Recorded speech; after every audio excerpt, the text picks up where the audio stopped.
Hello everyone, this is the story of, what if Naruto surrenders to Tsunade's touch as the Fox Sage.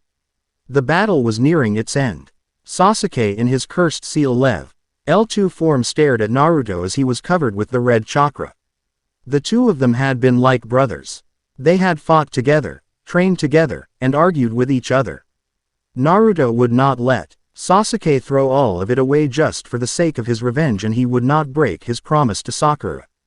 Sasuke would not let anyone stand in the way of his revenge. In the end, their desires clashed and only one could survive. Kakashi was racing towards his two students. It wasn't until he had finished his mission and reported back that he learned of Sasuke's betrayal. His dogs had located WH. The two were fighting and he raced to stop them before they did something that they would regret. His mission was to bring back Sasuke, and he would do just that. Naruto and Sasuke began to power up their best attacks. They could have said something, however the time for words had come and gone. Now this was their only choice. They leapt into the air and launched their attacks. Habataku Chidori, Rasengan. The two attacks clash for a second and then they hit their targets. Sasuke's attack pierces through Naruto's chest. The Rasengan hit Sasuke in the chest a moment later and he was sent flying into the wall. Naruto fell down into the water and began to be washed down the stream. With his last ounce of strength, he was able to grab a hold on a rock. A moment later Kakashi arrived. He was now faced with a choice. Who to save? If he saved Naruto he would most likely die, judging by the huge hole in his chest, on the way back to the village. If he saved Sasuke, Orochimaru would know. He have his next host body and the mission would be a success. He could try to save both of them, but there might be more sound nins coming and he couldn't move fast enough with the extra weight. Kakashi, sensei, muttered Naruto. He reached out his free hand for a moment before it fell down. He knew his sensei would help him. After all, he was the one who said that, those who disobey the rule are trash and those who abandon their comrades are less than trash. Sure, in the past he had always ignored him for Sasuke, but this was different. Kakashi looked at his blonde student for a second with a look of pity in his eyes. He then turned and picked up Sasuke. He turned back to Naruto. You did well, Naruto, he said. I'm sorry, but it looks like you will die here. At the sound of those words, Naruto let go of the rock he was holding and was washed down the river. Soon, he was face down in the water, drifting towards the ocean.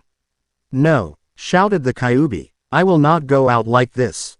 Wake up, Kit, wake up. Kyuubi got no response. Inside the spirit room, Naruto lay in front of the large kitsune face down as well.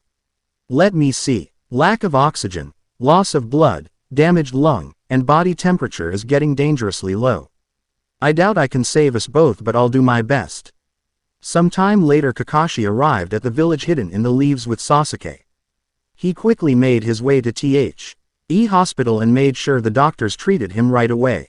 Once everything was taken care of, he exited the room and ran into Tsunade. Ah, Kakashi, she said with a smile.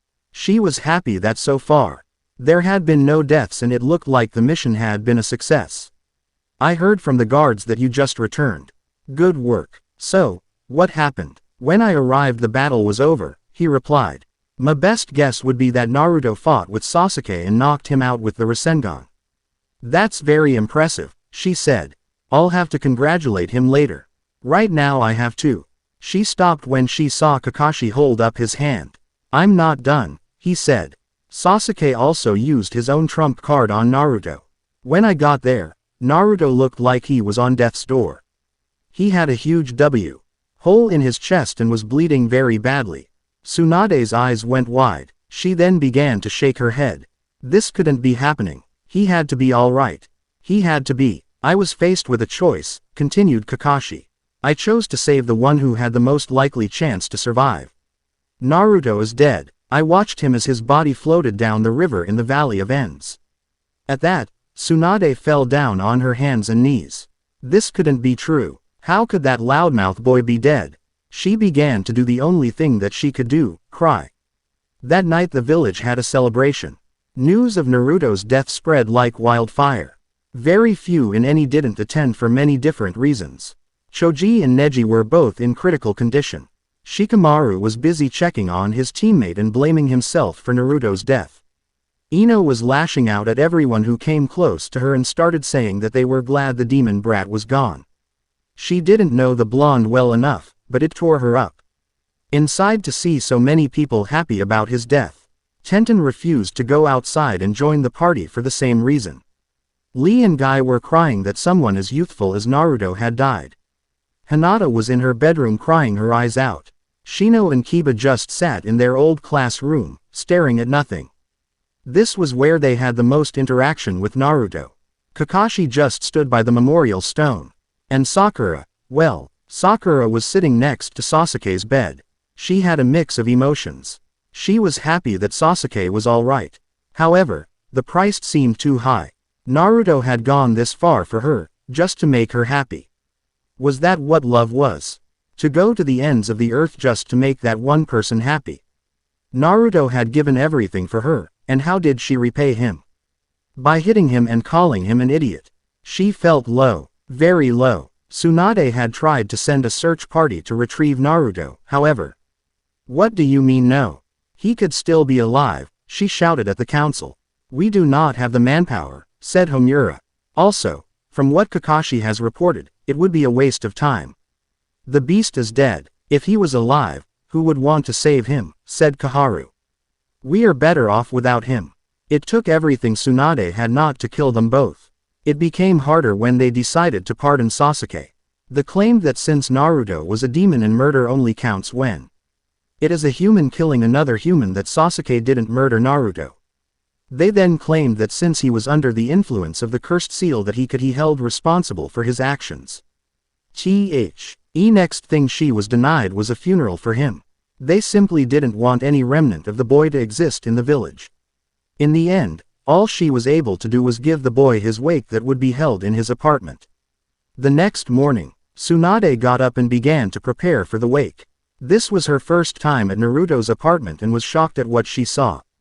All over the door and wall on he outside was graffiti that called him a demon and wishing he would die soon.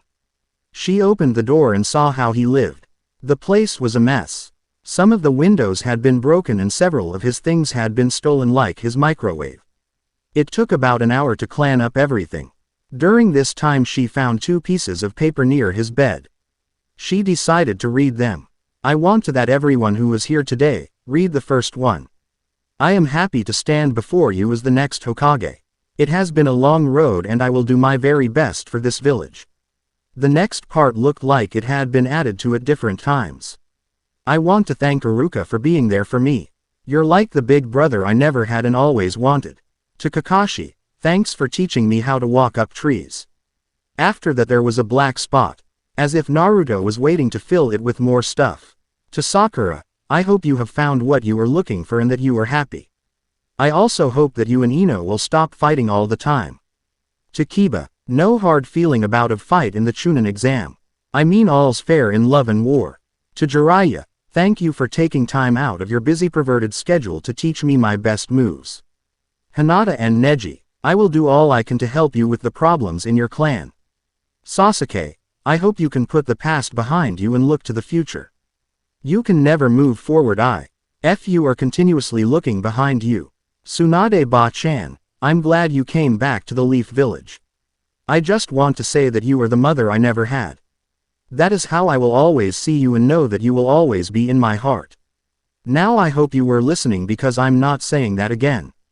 It ended there. Tsunade relieved that this was the speech Naruto was preparing for when he became Hokage. She then turned her attention to the other paper on the desk and was shocked by what she read. To whoever finds this note, I am assuming that I am now dead. I have 2 requests. The first is that everything I own goes to Chuki and his daughter. It's the least I can do for all the meal I had there. My other request is that my speech is to be buried with me. If this village will just give me that, I can go to the next world happily, taking my dream with me. Well, that's all, Mr. Looter or whoever you are. And please don't feel bad for me. If I haven't made Hokage then that means no one cares about me. I mean, who would cry for me? Tsunade stopped reading and began to cry. The note looked old, maybe a year or 2. He had placed all his fears and doubts in this one piece of paper and left it here. It was his last request to this village and she could only fulfill half of it. That night, only members of the Rookie Nine, the Sand Trio, Team Guy, and Jiraiya showed up for his wake. To many of them, this was a shock to see how he had lived. It made them feel spoiled. One by one they approached his picture and said a few words. For once, Shikamaru didn't say it was troublesome. When it was Gaara's turn, everyone was shocked to hear what he had to say. Naruto, you were the one person I considered my friend, he said. When I heard that you were dead, I couldn't believe it. I just couldn't believe that someone like you could be stopped. You saved me from the darkness and yet I couldn't save you. Why couldn't I have been there for you? I will make it up to you. I will carry on your spirit and your dream in my village. I will try to love others and hold them close to my heart. With that, he got up and bowed before the picture of Naruto. The next one who shocked everyone was a latecomer. And it wasn't Kakashi. The man and his 7-year-old daughter went over to the picture and kneeled before it. Hiyashi then spoke. I'm sorry I never thanked you while you were alive. What you did for Neji was something that I could never do. Thanks to you, my family has begun to heal. I also admire what you did for Sasuke. I tried to keep my brother from certain doom just like you did. But unlike you I failed. I would have gladly given up my life to spare him from death. I am glad that you succeeded where I failed. One by one, the others said their goodbyes to the blonde. Tsunade honored his wishes. She was able to sell everything in his apartment and gave the proceeds to Chuki. A grave was set up for him in Wave Country, where he was seen as a hero and not a demon. Buried there was not a body, but a small box containing his speech. Jiraiya moved to Wave Country, refusing to step foot in the Leaf Village ever again. He kept in contact with Tsunade by mail, and informed her and Gaara of Akatsuki's plans. It was rumored that he was giving up writing his porn books, feeling that he should have paid more attention to his student than naked women. Truly, he had taken Naruto's death hard. A week later, Sasuke tried to escape to the Sound Village once again. In the process, he wounded Sakura and killed a nurse, both who tried to stop him. This time, soon, Aide sent Anbu to capture him and the mission was completed quickly. This time there was no escaping punishment. Tsunade thought about the death sentence, but didn't want to make Naruto's sacrifice seem meaningless. He was sentenced to a lifetime of imprisonment. In front of his cell hung a picture of Naruto, smiling at him. Tsunade felt that that was the best punishment for him, to forever stare at the face of the boy he killed. On the beach of another continent, a boy with blonde hair and an ugly tore-up orange jumpsuit washed to shore. However, there were a few things different about him. His ears had changed to resemble that of a dog, wolf, or fox. Think Inuyasha and they are on the same spot as Inwash's. Another thing was that he had a long tail that was the same color as his hair with a white tip. A girl, who was walking nearby, rushed over to him and checked his pulse. He's alive, she said. Okay, well, we are about to find out what has happened to Naruto and about his new powers. Jiraiya stood in front of a grave that had no body. This was the second student that he had lost. What made it worse were the similarities between his student and himself. Sasuke, like Orochimaru, had abandoned the village for his own personal gain. Naruto, like Jiraiya, went to stop him and bring him back. The only difference was that the blonde had succeeded, at the cost of his life. In a way Jiraiya was proud of the boy and yet that didn't make him feel any better. He could have learned so much more and done so much. But he gave up his life to save his selfish teammate who, at the moment, didn't give a damn that the boy was dead. Ibiki walked over to the grave and stood next to the frog sage. What are you doing here? Asked Jiraiya. I was away on a mission and just heard about what happened, he replied. I wanted to give my last respects to the boy. He chuckled for a moment as he remembered something. I was pushing for the kid to get promoted. Jiraiya turned his head to look at Ibiki. In the first exam, he did something that no one was ever done before. He dispelled the fear I placed in Genins. In a couple on sentences, everyone's fear and doubts vanished before my eyes. Also, in the third exam, he displayed the ability to think on his feet and never gave up. Those are the qualities that I look for in a leader. Sadly, most of the other examiners didn't agree with me. They said that his information gathering skills were pathetic and that he showed poor judgment when he went in close range to fight that Hyuga. In the end, Tsunade asked Kakashi he thought Naruto was ready. He said no and gave no reason. Jiraiya turned his head back to the grave and gritted his teeth. Let me guess, he thought Sasuke was ready, said Jiraiya with venom in his voice. He did. In fact, he made a huge fuss when it was decided that Sasuke won't advance. Jiraiya chuckled a bit and then let out a sigh. I'd better let him say his goodbyes as well. With that, he bit his thumb and summoned Gamabunta. Jiraiya, said the toad, why have you summoned me? Just thought you might like to say goodbye to Naruto, said Jiraiya. At this the large toad looked shocked for a moment. He took the pipe out of his mouth and set it down. When I felt the link that connected us break, I assumed that the kid had simply signed another contract. That is the only other way, other than death, that a person can end a contract with his summon. What a pity. Tell me, how did it happen? Jiraiya told the boss toad everything that he knew.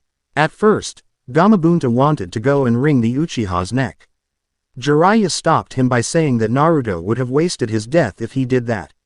Calming down, Gamabunta grabbed a sake bottle from his belt and let a drop fall on the grave.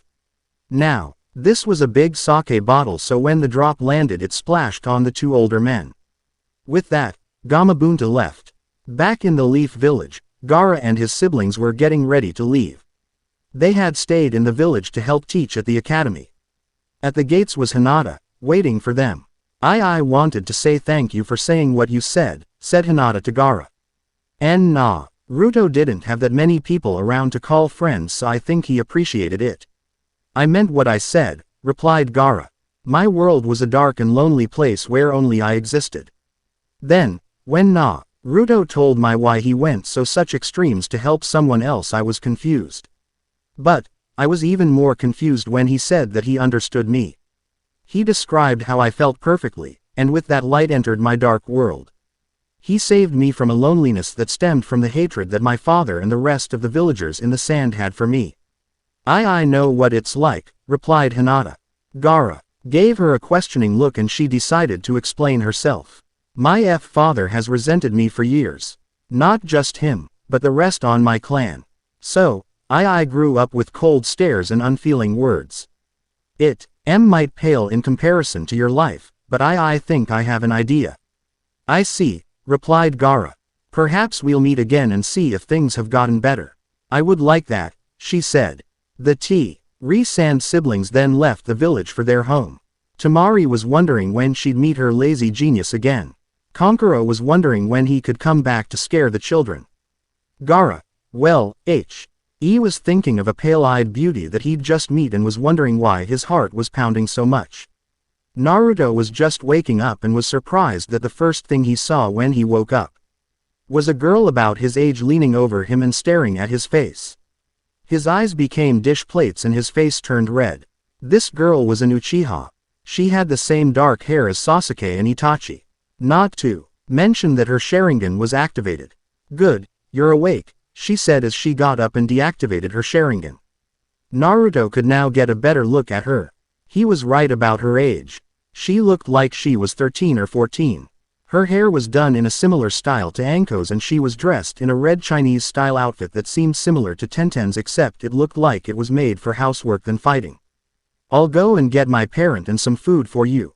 She gave him a kind smile and left. Naruto didn't know what to make of the situation. He was in a bed, dressed only in his boxers from what he could tell. And in some stranger's home. Also, there was the fact that this person was related to the Uchiha clan. When had any Uchiha been, well, nice? All of the ones he had met seemed have a stick up their ass and obsessed with power. Also, how could there be any more Uchihas since they were mostly dead? Where the hell did she come from? Then, Naruto had a scary thought. Don't tell me I have been unconscious and that's one of Sasuke's kids. This thought ended when two people walked into the room who bared a resemblance to Kisame and Itachi. Hello dear, said the woman who looked like Kisame. She had blue skin, small eyes, and gill marks. Unlike Kisame, she wore a teal-colored dress and her hair went down to her shoulders. Also, the large breasts seemed to indicate that this person wasn't Kisame. Are you feeling alright? Asked the Uchiha man. He looked almost exactly like Itachi except for a few things. First was that he was a little pudgy and had a dark tan that comes from working in farm fields. He was wearing a plaid shirt and overalls. Naruto was in shock. I mean, this was just freaking him out. Naruto quickly got into the fetal position and began to beep his thumb. It took the family about 10 minutes to calm him down. Sorry, said Naruto as the family sat around him. I was just a bit confused. You both resembled people that, well, let's just say we didn't get along at all. I sorry if we scared you, said the shark lady. My name is Aoi Uchiha. This is my husband Daiki and my daughter Mai. She's the one who found you and brought you back here. What happened to you out there? Asked Mai suddenly. She then seemed to lean closer to Naruto. Was your ship attacked by pirates? What's with your ears and that tail? Are you from a different country? Naruto's ears perked when she mentioned his ears and tail. I don't have a tail and my ears are just fine, he said. To prove this he moved his hands up to where his ears should have been only to find nothing. He looked at Mai who was pointing at the top of her head. Realizing what she meant, he slowly moved his hands to his head and felt the new doggy-like ears. He then lifted his covers, and saw that he did indeed have a bright, bushy, yellow tail with a white tip. Excuse me one moment, he said as Mai went into a meditative position. Naruto was soon staring at where the cage of Kyuubi should have been. However, it wasn't. The cage was open and instead of the fox demon were several hundred scrolls along the walls. In the center of the now fox-less room was a large scroll on a platform. Naruto rushed over to it, opened the scroll and began to read. It was a letter, if you can call it that, for him. Dear Flesh Heap, great job, we both nearly died, that's to your stupidity. You should have killed that bitch, taken his mate, and then had some fun. But no, you had to be a hero and think about his life. Do you have any idea what I had to do to keep you alive? There was massive blood loss, internal damage, lack of oxygen for your puny mind and heart, and those damn fish kept taking bites out of you.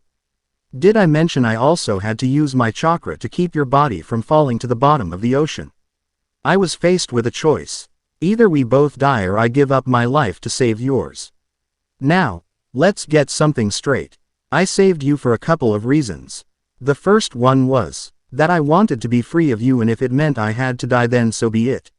You're annoying as hell. Then there's the fact that your actions reflect on me. If you die then I look weak and I can't have that. Finally, there's no easy way to say this but I'm a virgin. At this Naruto stopped reading and began to laugh his ass off. The great Kyuubi, in his 10,000 years or more of existence, had never had beep. Well, this explains why he's always cranky. Naruto pulled himself back together and began to read some more. Because of this, I never had any kids of my own. Meaning that I have no one to pass on my legacy. All of my knowledge will be gone forever in my passing. Well, if I did have a kid, I'd want him to be a bit like you. Well, maybe smarter, stronger, better fashion sense, and quieter. But you've got gut and determination that are admirable. The way you have faced your problems has made me proud. Especially when I compare you to some of the others I could have been sealed in. Gay Sasuke. Lee just sends shivers down my spine, or Sakura who would have wasted my powers chasing that prick. Since I am now dead, my chakra is gone forever. But don't think I have left you with nothing. While I was fixing your body I was able to give you powers that should help you. I call it tail shift. There are a total of 9 tails and each one carries its own power. The first one is your normal self. While you are in this body you have your normal healing powers and can use jutsus. In this room is my knowledge including special jutsus that can be used by you thanks to your new fox traits. Also, you are automatically signed up to summon foxes instead of toads. The second tail is the fire tail. This tail will give you full control over heat and thermal energy. Also, it will give your punches an extra blast.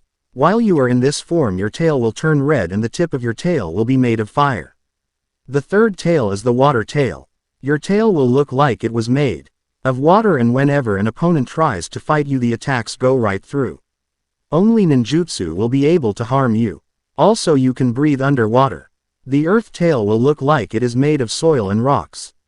This will be your Taijutsu mode because your strength is greatly increased to a level near Tsunade's. The fifth tail is the lightning tail. Reflex and speed increase along with the ability to dematerialize into energy and travel as a mass of energy, moving at nearly the speed of light. When you are like this, your tail will turn platinum. The sixth tail is the wind tail. In this state your tail will turn gray. In this form you can fly but only as fast as the wind can take you. The ice tail looks like it is made of ice. While in this state you can create weapons made of ice out of nothing. The wood tail is your eighth form.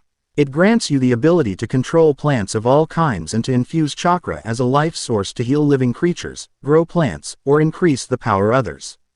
This one is green. The shadow tail is the last one. Your tail turns black and in this form you can vanish from sight along with others who are close to you. One last thing to consider is elemental manipulation. Since you will only be able to use your jutsus in your normal mode, I suggest you practice on your wind manipulation and add it to that Rasengan thingy. I hope your puny mind can remember all of that. Now, live long so I don't have to hear your annoying voice for a while. Signed, the great and powerful Kyuubi no Kitsune. Naruto was shocked. Kyuubi had given him power and it was amazing. This also meant that the cause of all of his sufferings was gone forever. When he got home, people would have to treat him like a person. Wait, home, where the hell was he? How long had he been gone? What if they sent hunter nins after him? Naruto came back to the real world where only a second had passed. I have to ask some questions, he said. Where am I and how long was I out? You have been here for about a week, but I don't know how long you were unconscious, said Daiki. As to where you are on the continent of the Celestial Dynasties.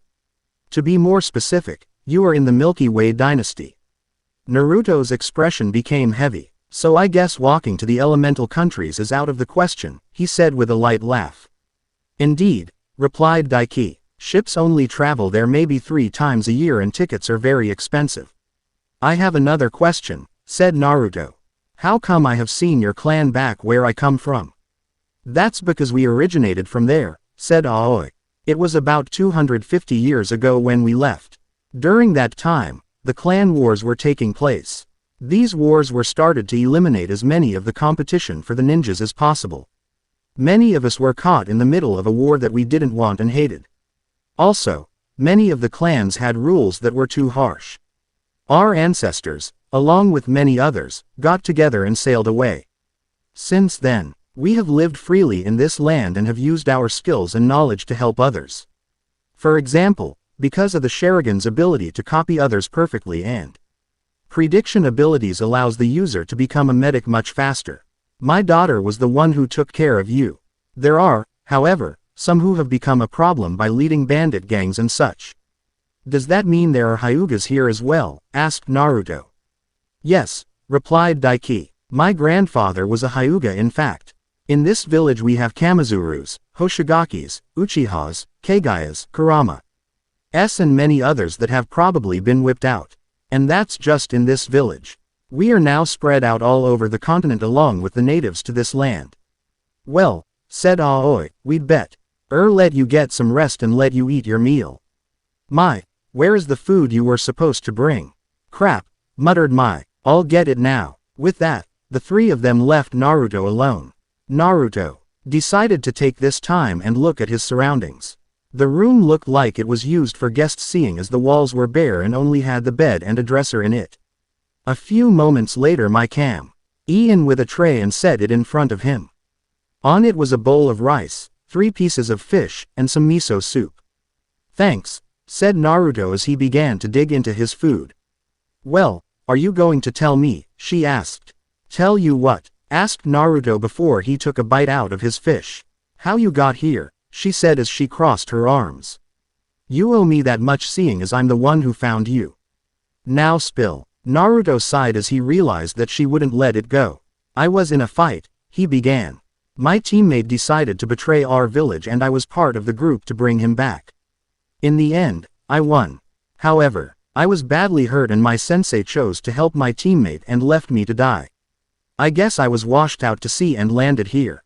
Damn, she said. I guess you must have some powerful bloodline to survive in that condition. Naruto let out a light chuckle. I guess you can all at that, he replied. Then he thought of something. Hey my, how can I make a lot of money really quickly? She looked confused for a moment. Why do you want to know? I need to get back home. There are people who must be worried about me. Well, not a lot, but I still have to go back. Well, the fastest way is to join a bandit gang, said Mai as she crossed her arms. But that would make you a criminal. Maybe becoming a bounty hunter would be better. The problem with that is you would get at attention of the bandits and they would hunt you down. I guess you could do odd jobs for a while. It may take a while, but it is the safest. I doubt that your shinobi would like someone like me taking away their jobs anyways, said Naruto. To his surprise, Mai shook her head. We don't have any shinobi, she said, causing Naruto's eyes to dishplate. The emperors use their armies to try and enforce the laws. But they are outnumbered and can't be everywhere at once. Are these bandit gangs really that bad? Yeah, the three main gangs are the Tora, the Inoshishi, and the Panda. Each one is controlled by a Sennin who can summon giant beasts that can destroy an entire village. Even without their summons they are very powerful, and they are the only ones who have the summoning contracts. She looked up at Naruto, who seemed depressed. I'll come back later. When you are feeling better I'll show you around town. With that, she left Naruto alone once again. His head was buzzing with this new information. Shinobi's skills were being used by bandits and causing problems. This wasn't right. But, then again, was it his problem? He had his own home to go back to and had to do it quickly. Also, one person can't solve all the world's problems. He reached for the necklace that Tsunade gave him and held it tightly. He would make it back home. He had to see them all again and make sure they were okay. Even if most of the people back home hated him, he would go back for the few people who were precious to him. Someday, he would return. Well, that's it for now. So, how was it? I'm workin'. So translations for some jutsus, so if anyone is will to help it would be greatly appreciated. Or, if you have any ideas for fox-related jutsus let me know. To clear up any confusion, the Sennin in this continent have shinobi skills but are bandits. There are no shinobi villages and the emperor's armies don't have enough people who know ninjutsu or genjutsu to stop them and are outnumbered.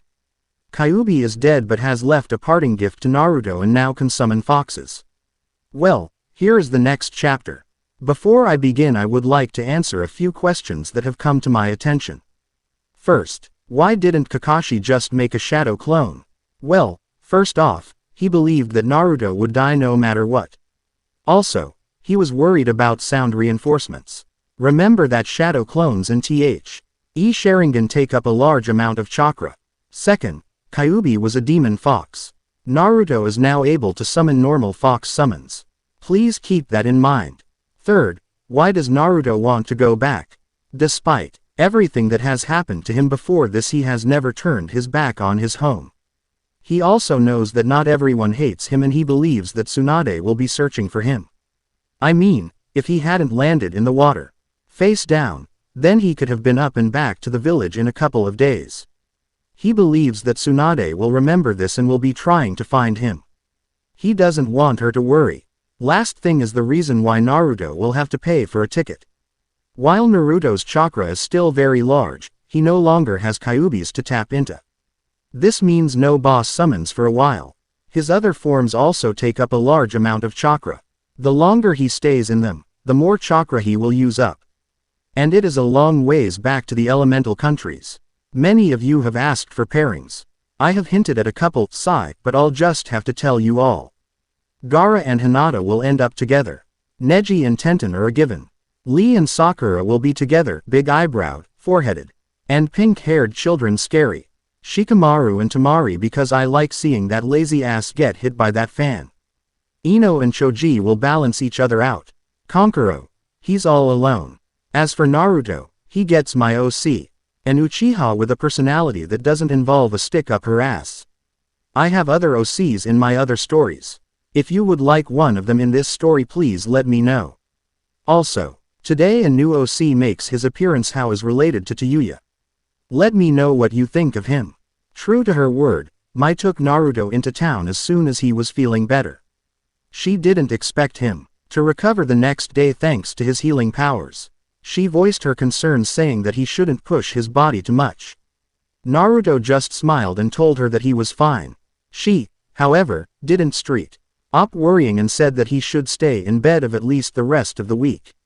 That changed as Naruto used a very powerful puppy dog pout on her. The ears and tail added to its strength and she caved. It felt good to be walking around once again. Naruto had borrowed some clothes for Daiki and was now wearing jeans and a plain gray shirt. A hole had been cut in the jeans for Naruto's tail. Once outside, Naruto noticed that the Uchihas were farmers. Their fields seemed to go on forever. The beach he was found on was about 5 miles away.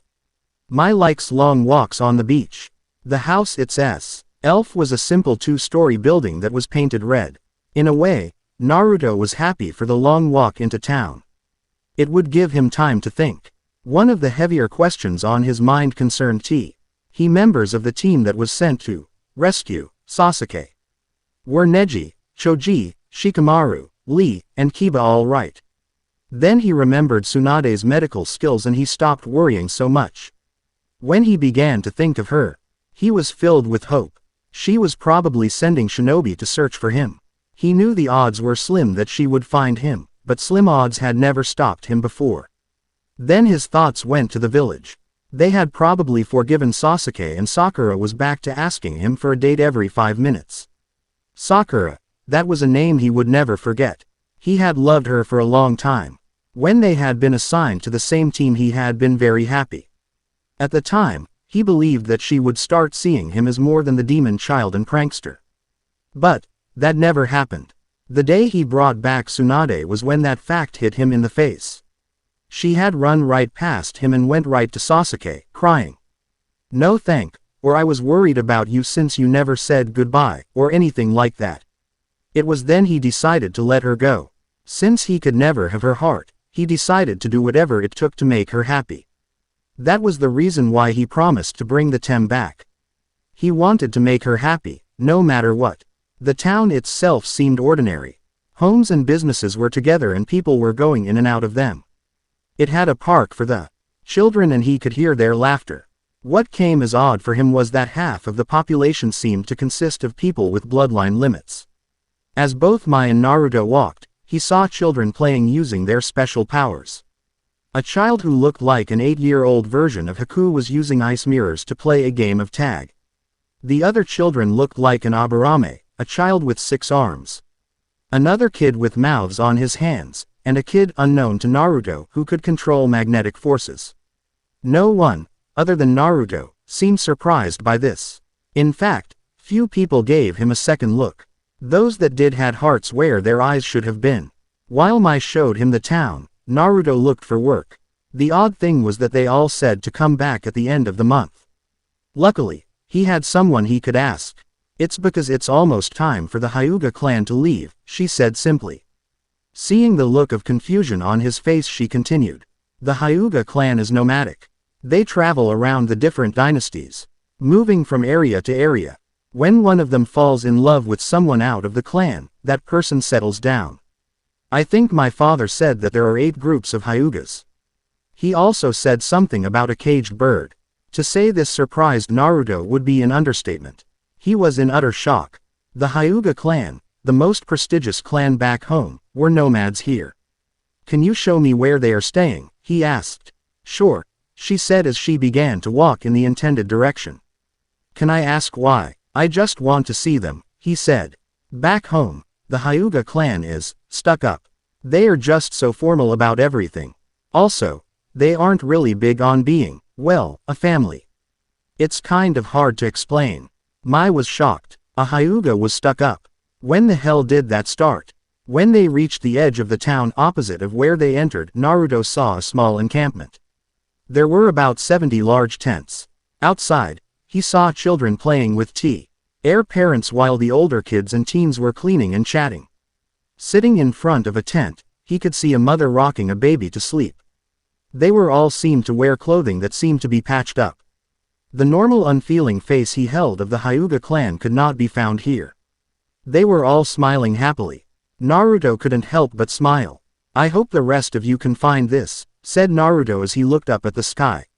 He couldn't help but think of the other Hyugas and their imprisoned state. "What?" asked Mai with a confused look on her face. "Nothing," he replied, shaking his head. "Well, let's get back to your house before your parents worry."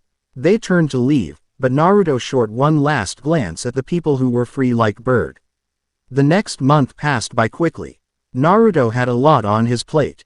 Using his shadow clones, he was able to help Daiki out in the fields.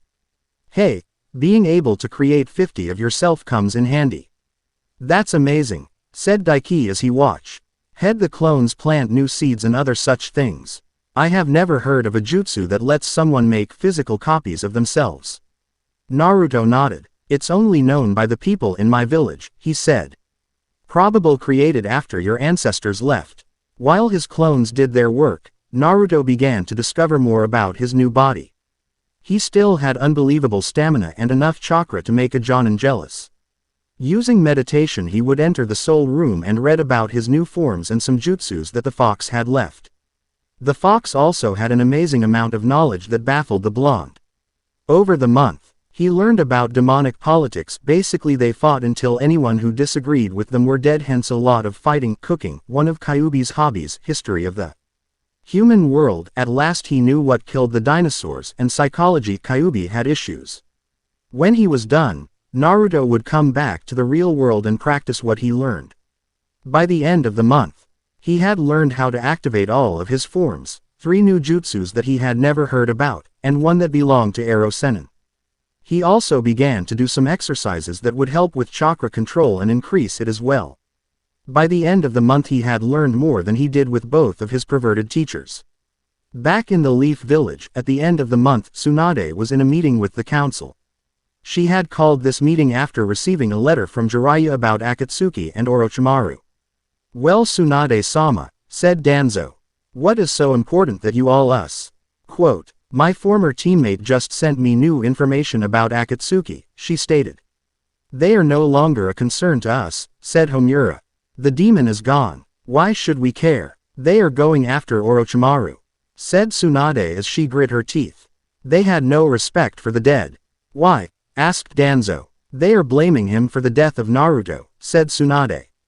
"He first endangered the life of Gaara with his plan to destroy the village. Now, in his latest scheme, Naruto has died. They are pissed that they have lost their most prized target. So they want his head. According to Jiraiya, they are herring their forces to wage war against the Sound. It will be power versus numbers." The council nodded. The Sound had the numbers and Akatsuki had powerful S-class criminals on their side. "It looks like that brat finally did something right," said Kaharu after a while. "We should let them fight and then take them out when they are done." "I agree," replied Tsunade with an icy tone. "Tsunade-sama," said Danzo, "I have a request. Please release Sasuke into my care." "Out of the question. Please hear me out," said Danzo calmly. "The village needs the Uchiha clan. However, with one being a missing nin and the other sentenced to live in our prison, the clan looks like it will die. But my plan will at least make him useful to us. I plan on turning him into a mindless tool for the village. He will have no emotions and be our puppet. Are you will to risk him escaping again?" responded Tsunade. "I let you 3 have your way last time and we lost a nurse. Had you listened to me, that girl would still be alive." "Then how about this?" replied Danzo again. "How about artificial insemination to rebuild the clan?" "No," said Tsunade. "I will not allow you to rebuild that clan in such a means." "Tsunade-sama," said Kaharu. "I also have an idea, but not about the Uchiha clan." "What?" was her answer. "I think that we should take precautions in case you are unable to choose the next Hokage. I mean, look at what happened after the Chunin exam. A backup should be ready. May I suggest Kakashi? He has the support of the village. After all, he is known for making logical decisions." Tsunade slammed her palms into the table. "No," she shouted. "That man is not worthy of the title. He relies on that eye of his. He is also late for everything except to get the latest Paradise book.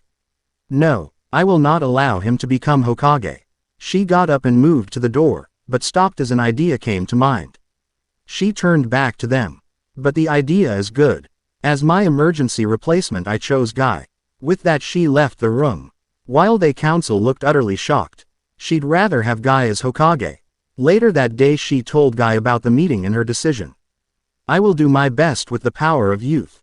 Shouted Guy. But, why me? 1. I hate Kakashi and don't want him to be Hokage, said Tsunade. 2. What you have done with Lee is a miracle. A creepy miracle, but a miracle nonetheless. He was dead last in his class and now he is one of the best genins we have. Other Jonin sensei would have marked him as a lost cause, had done everything they could to get him to quit. But, you didn't. You treated him like family and helped him. That is what this village was founded on, family. Thank you, said Guy quietly for once. I will still be looking for a successor. But it will be nice to know that there is a backup ready in case I don't get the chance. With that she dismissed Guy and turned her attention to a new black picture frame on her desk. I wish you could have had someone like him. Well, a bit more normal. Back in the Milky Way dynasty, Zenku was not having a good day. Last night he didn't have enough money to stay at an inn and had to sleep outside. The next morning he had woken up and found he was tied up and being dragged by members of the Inoshishi who had also stolen his Kurigakuon. He could see it sticking out of a wagon near him. Zenku sighed beneath the bandages that covered his mouth. He was dressed in gray sweatpants and an armless blue sweatshirt with a hood. He had short messy red hair that seemed to stick up, dark eyes, and tanned skin. Hey guys, said one member of the Inoshishi gang, it looks like the kid's up. That's a great deduction shitface, said Zenku. Let me go and give me back my beeping Kurigakuon. And I'm not a kid asshole, I'm 15. One of Zenku's flaws was his swearing habit. Oddly, all members of his family had that problem. Kids got a mouth, said another as they laughed. How much do you think we'll get from that Zanbato? Single quote. Maybe 3,000, said another. Zenku looked pissed. It's worth a lot more than that, he shouted. Let me go and I'll show you its true worth, numb nuts. Hey, look over there, said the first guy. He was pointing over at a group coming towards them. It was the Hyuga clan. They hadn't noticed who they were yet. Greed and lust filled their eyes. Greed for money and lust for killing. Hey assholes, they're mostly women, children, and old beeps, shouted Zenku. Just leave them the beep alone. If you want a fight, take me, he never finished as. One of the bandits hit him in the back of the head. The last thing he heard before he blacked out were screams. A few hours later, Mai and Naruto were walking back to town. As they walked, Naruto was getting more information on the Senins and their gangs. They are more like armies really, said Mai. The Panda gang controls the Pegasus dynasty. The Tora control the Andromeda dynasty. The Inoshishi are in control of Virgo dynasty. Each group has about 500,000 members. So, they aren't any in this dynasty, said Naruto. Mai shook her head. I wish, she said sadly. They are trying to increase their power all the time. Right now they are setting their sights on Milky Way. Soon they'll start to stake their claims. Why don't you fight back? Asked Naruto. I mean, if everyone would stand up against them they could be taken down. Easier said than done, replied Mai as they neared the town. No one wants to risk their lives. Besides, if you piss them off enough they'll send Air Upper member to kill you and those you care about. And if you survive the Sennin will come personally. No one can stop their summons. Naruto blinked at this. Her voice, which was usually cheerful, sounded defeated. These bandit gangs took more than just their possessions, they took their will.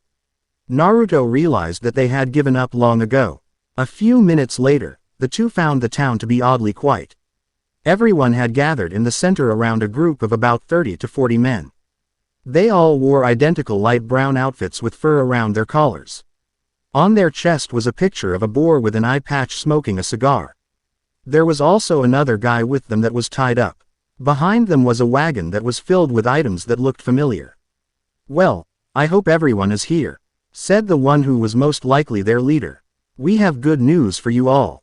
The Inoshishi gang will now be offering this village protection. Well, as long as you pay. He gave everyone an evil grin that reminded Naruto of Gato. The leader of the group then moved over to a shop window, picked a rock off the ground, and threw it into the building. See, you pay us and things like this won't happen. Forget to pay too many times and even worse things can happen. He then pointed to the tied-up guy. He will be used as an example of what will happen. Hey shitheads, shouted the tied-up guy. Quote, why don't you bastards tell them about those Hyugas you killed on the road? Everyone gasped. Some of the children started to cry. Naruto then remembered some of the items, he had seen them with the Hyugas. Well, that seemed to get their attention, laughed the leader. But, I think a personal demonstration is in order. The gang member moved away from Zanku. Their leader began to make hand signs. Kaden. Gokaku no Jutsu. The people watched as the fireball consumed the boy. When it was done, nothing remained. Rest in peace, boy. Hey, let me go shithead, came a voice from above. On the roof of a nearby building was Naruto holding Zanku over his shoulder. Hey, shouted the blonde. I barely had time to use Kawarimi no Jutsu and I saved you live. You should be thanking me. Below, everyone was sweat dropping. Ah, don't they know that they could have gotten away if they were quiet, said one guy in the crowd. Idiots, said Mai. They are both idiots. Looks like we're going to have to teach this whole town a lesson thanks to you, said the leader. Naruto ignored him as he set Zanku down and began to untie him. I'm Naruto Uzumaki, said Naruto. What's your name? Zanku, he replied as Naruto finished untying him. He got up and stared at the gang. I so need to work out some stress. Do you think you can take them? I mean, they caught you and tied you up. Why only reason those beepers tied me up in the first place was because I was asleep.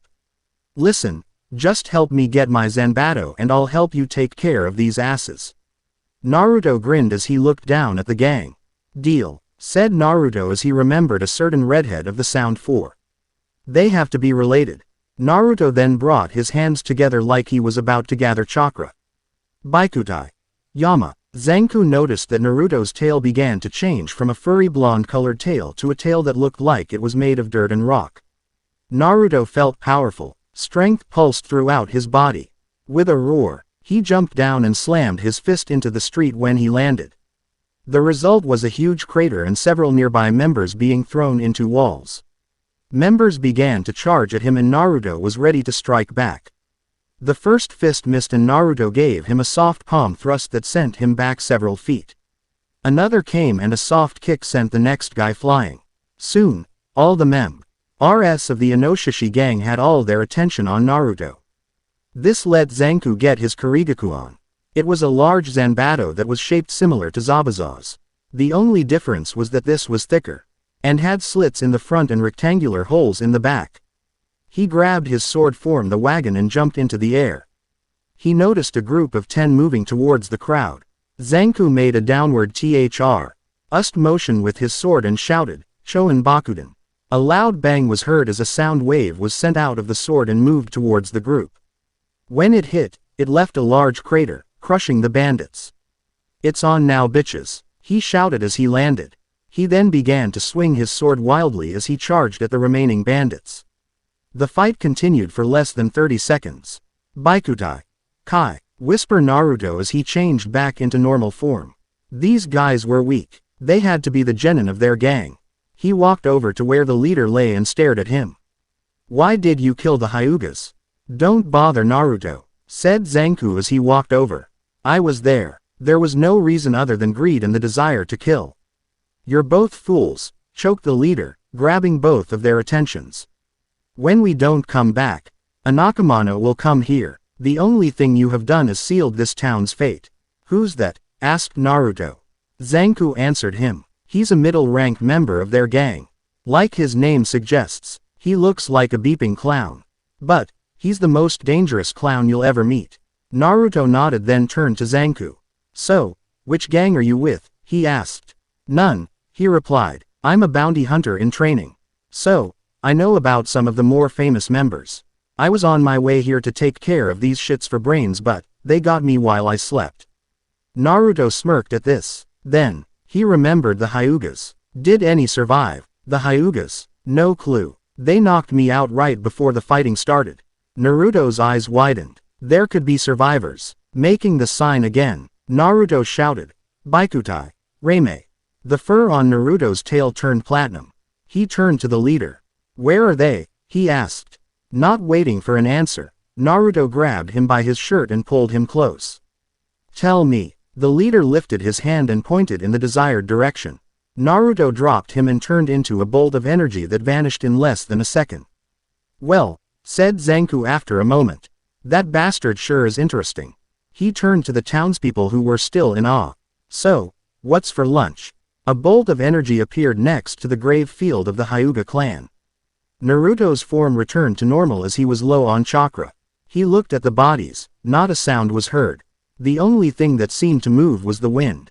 Many of them had gashes from knife wounds and others looked like they were burned to a crisp. This wasn't a battle, this was a slaughter. The thought sickened Naruto. His whole life he wanted to use powerful jutsus so he could become Hokage. But these people defiled those skill and training. Naruto was about to walk away when he heard a cry. He began to search for the source of the sound. What he found was the only survivor. A baby Hyuga girl that looked no older than a year old. Her mother had shielded her from the attacks, even after death. He picked up the child and began to rock her slowly in his arms. It's all right now, he said as he moved back towards the town. Your big brother's here now, so stop crying. Slowly, the baby began to quiet down and began to make cooing sounds. Naruto smiled down at her. His was a new experience for him and he liked it. Don't you see what you have done? Shouted a woman in the crowd. Zanku just wanted a bite to eat and here they were, biting his head off. This just goes to show what happens when you do a good deed. You get screwed. They had been yelling at him for the last couple of hours now and he was getting tired of it. They would have just taken some things and left us alone, shouted another. Now they will come looking for blood. They would have done it sooner or later, said Zanku, causing everyone to shut up. What, you think that those Hyugas were killed because they didn't pay? Let me tell you what I know about people like them. I was raised in a village in Pegasus that was under protection from the beeping panda. After they had taken everything from us, they started taking people as compensation. The last time they came, those assholes took all the women and children and sold them into slavery and killed all the men. I was hiding in the nearby forest when it happened. That was 8 years ago and I still haven't been able to find my mother and little brother. So trust me, sooner or later they will beat you over. You sure have a way with people, said Naruto as he slowly walked back into town. Everyone turned and saw what he was carrying. Naruto let out a sigh. She was the only survivor. Everyone else was dead. Mai went over to him quickly. Here, let me check her out, she said. Naruto nodded and gave her the child. As soon as she left Naruto's arms she began to cry. Mai quickly examined her for bruises, cuts, and infections. She seemed well but she wouldn't stop crying. Here, let me hold her, said a woman with 6 arms. Mai gave her the baby and she kept on crying. The woman tried rocking the child to sleep, but nothing changed. That's odd, said Naruto. She didn't make a fuss when she was with me. Mai and the woman looked at each other. You don't think? Asked Mai. It could be, the other replied.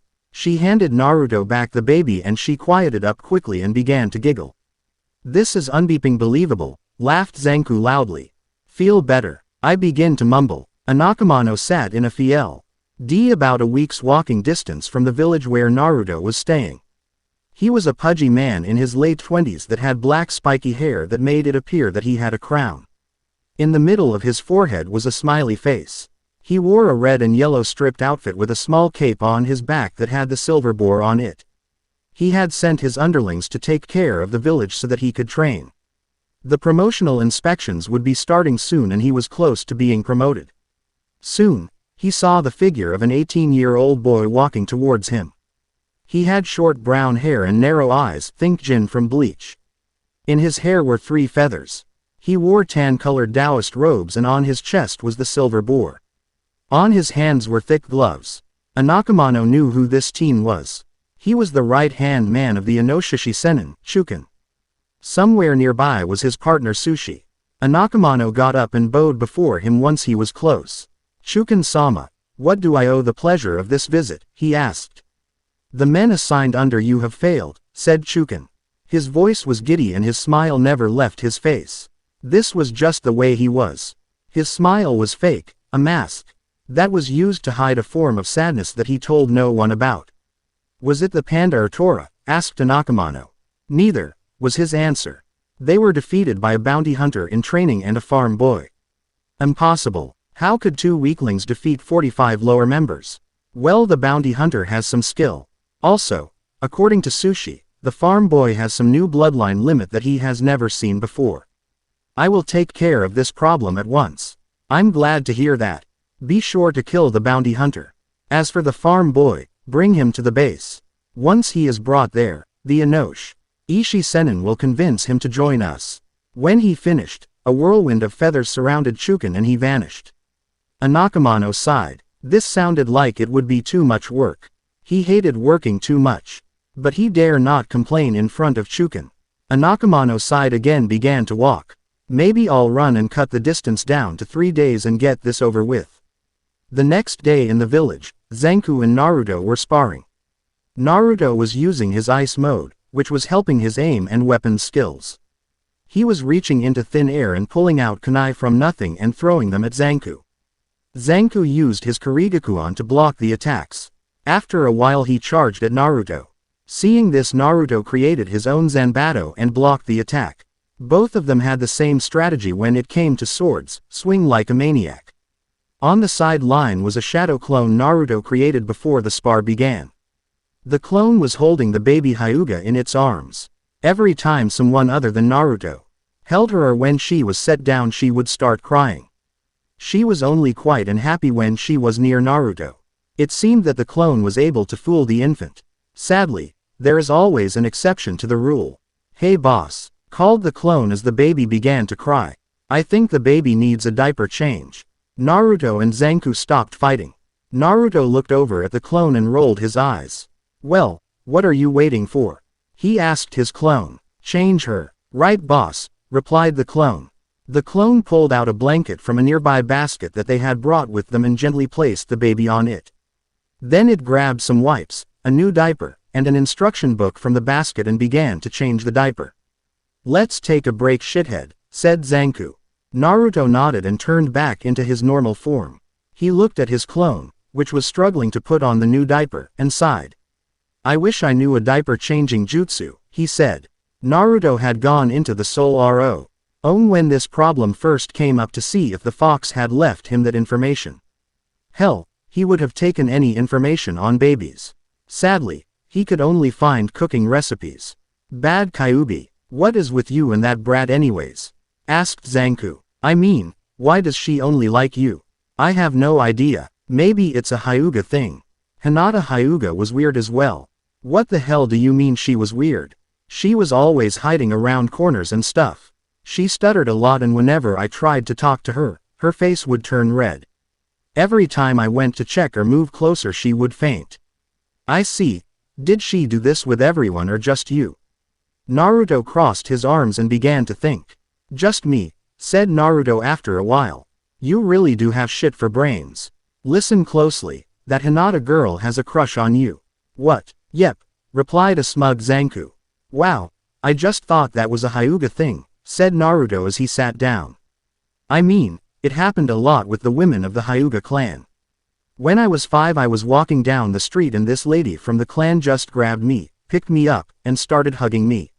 She said something like wanting to put me on a shelf. Then there was that time a teenage Hyuga told me to give her a call in a few years. And I can't forget the Hyuga nurse. She would sneak me ramen every time I called her Ne-san." Zanku's eyes were now wide as he stared at Naruto. "Naruto, you were the Hyuga pimp," exclaimed Zanku. He began to laugh when Naruto's jaw dropped to the ground. "All done," said the clone. "Well, at least Asahi has a clean diaper," Naruto said as he got back up. "Naruto, once you name it you have to keep it," said Zanku with a laugh. "That's not funny," said Naruto loudly. "I'm only holding onto her until I find another group of Hyuga nomads." "Right, you have to go back to your homeland," sighed Zanku. "Why not just take her with you?" "I just can't," snapped Naruto. The truth was he was afraid of what would happen to Asahi if he brought her back to the leaf. The Hyuga clan would place her in the branch family and the birdcage seal would be placed on her. If something happened on the way and Cloud found out about and the other bloodlines on this continent, they would come for them. Hell, Orochimaru would come just to grab a new body. His best option was to find Asahi a family and leave her with them. Whatever, said Zanku. Hey Zanku, what do you know about the Senins? This was something that he had asked Mai earlier. Sadly, she had no clue what they looked like or any powers they had. Well, I don't know much. According to what I have heard, the Inoshishi Sennin is a man covered with bandages, wears a fur coat, and is in the mid-30s. His bloodline allows him to control magnetic forces and uses iron sand. Well, that's what I heard. The Tora Sennin was recently replaced by his apprentice. The new Tora Sennin is a 17-year-old girl with green hair and has a gambling problem. She has a oddline ability that lets her control plants. The Panda Sennin is very secretive, so no one knows what he looks like. All anyone does know is that he can clone people by using human scarifies. Naruto simply nodded and stood up. He was still wearing the cloths that Daiki gave him. The villagers had offered to give him new clothing for free, but Naruto had turned them down. It didn't seem right to take advantage from these people. Naruto, shouted Mai as she ran towards them. She was carrying a bundle of clothing. What's the matter? Asked Naruto. Is that clown guy here? His adrenaline began to rush. No, she said when she stopped. She held out the cloths she was carrying to Naruto. These are for you. You need something better than my father's old cloths to fight in. I can't accept them, said Naruto. Yes you can, insisted Mai as she forced the clothing in Naruto's arms. Think of it as payment for helping in the fields. Back in the Leaf Village, Danzo walked over to Sasuke's cell. Inside it, Sasuke was doing push-ups. He kept muttering things about dobes. He stopped when he saw Danzo standing in front of his cell. What are you doing here? Asked the traitor. I'm here to help you Uchiha-san, said Danzo with a smirk. How can you help me? His question was answered when Danzo opened his cell door. Sasuke smirked at this and walked out. Now follow me and we will slip past the Anbu, said Danzo. Not that I'm complaining, but why are you helping me? The Hokage is a fool. She doesn't have the strength to do what needs to be done to ensure this village's power. If it means making a deal with the devil, then so be it. I will be going with you to help Orochimaru and help him train his forces. The third robbed me of Root and they will be reborn in the Sound Village. Sasuke nodded. It was no secret how much Danzo hated the third for disbanding Root. Now, the village would pay for their foolishness. They had locked up the last Uchiha and tried to keep him from fulfilling his destiny. Now, these two were moving towards Orochimaru to aid him so that they could all have their revenge. Tsunade was in her office when she heard a knock. Come in, she said, not looking up from her paperwork. The door opened and in walked Sakura. She slowly walked over to Tsunade and waited. After a moment, Tsunade stopped and looked up. How may I help you? I would like to train under you, replied Sakura. Tsunade blinked. She never expected this. According to the girl's file and Kakashi's reports, she didn't show much interest in her training. She had OD chakra control and was at the top of her class in the book department, but that was it. It also said she had a talent for genjutsu, but Kakashi hadn't trained her in that department. To her knowledge, all Sakura knew were the 3 academy jutsus. Why should I train you? Asked Tsunade. I don't want to be useless anymore, she said as she looked to the ground. It's my fault Naruto is dead. In every mission I relied on Naruto and Sasuke to do all the work while I just stayed back and watched. I was useless in the Chunin exam and just got in the way during the Sound and Sand invasion. I couldn't stop Sasuke from leaving the village. All I could do was make Naruto promise to bring Sasuke back. At this point she was crying. I don't want to be responsible from the deaths of any more of my friends. Tsunade sighed. She seemed genuine. It was that or a well-prepared performance. Very well, she said after a moment. I'll give you a chance. Just don't screw up. Thank you Hokage-sama. The next evening in the Milky Way, Mai and Zanku were conspiring. They were on the side of the barn. The topic: Naruto's past. He had kept many things from them and they wanted to know.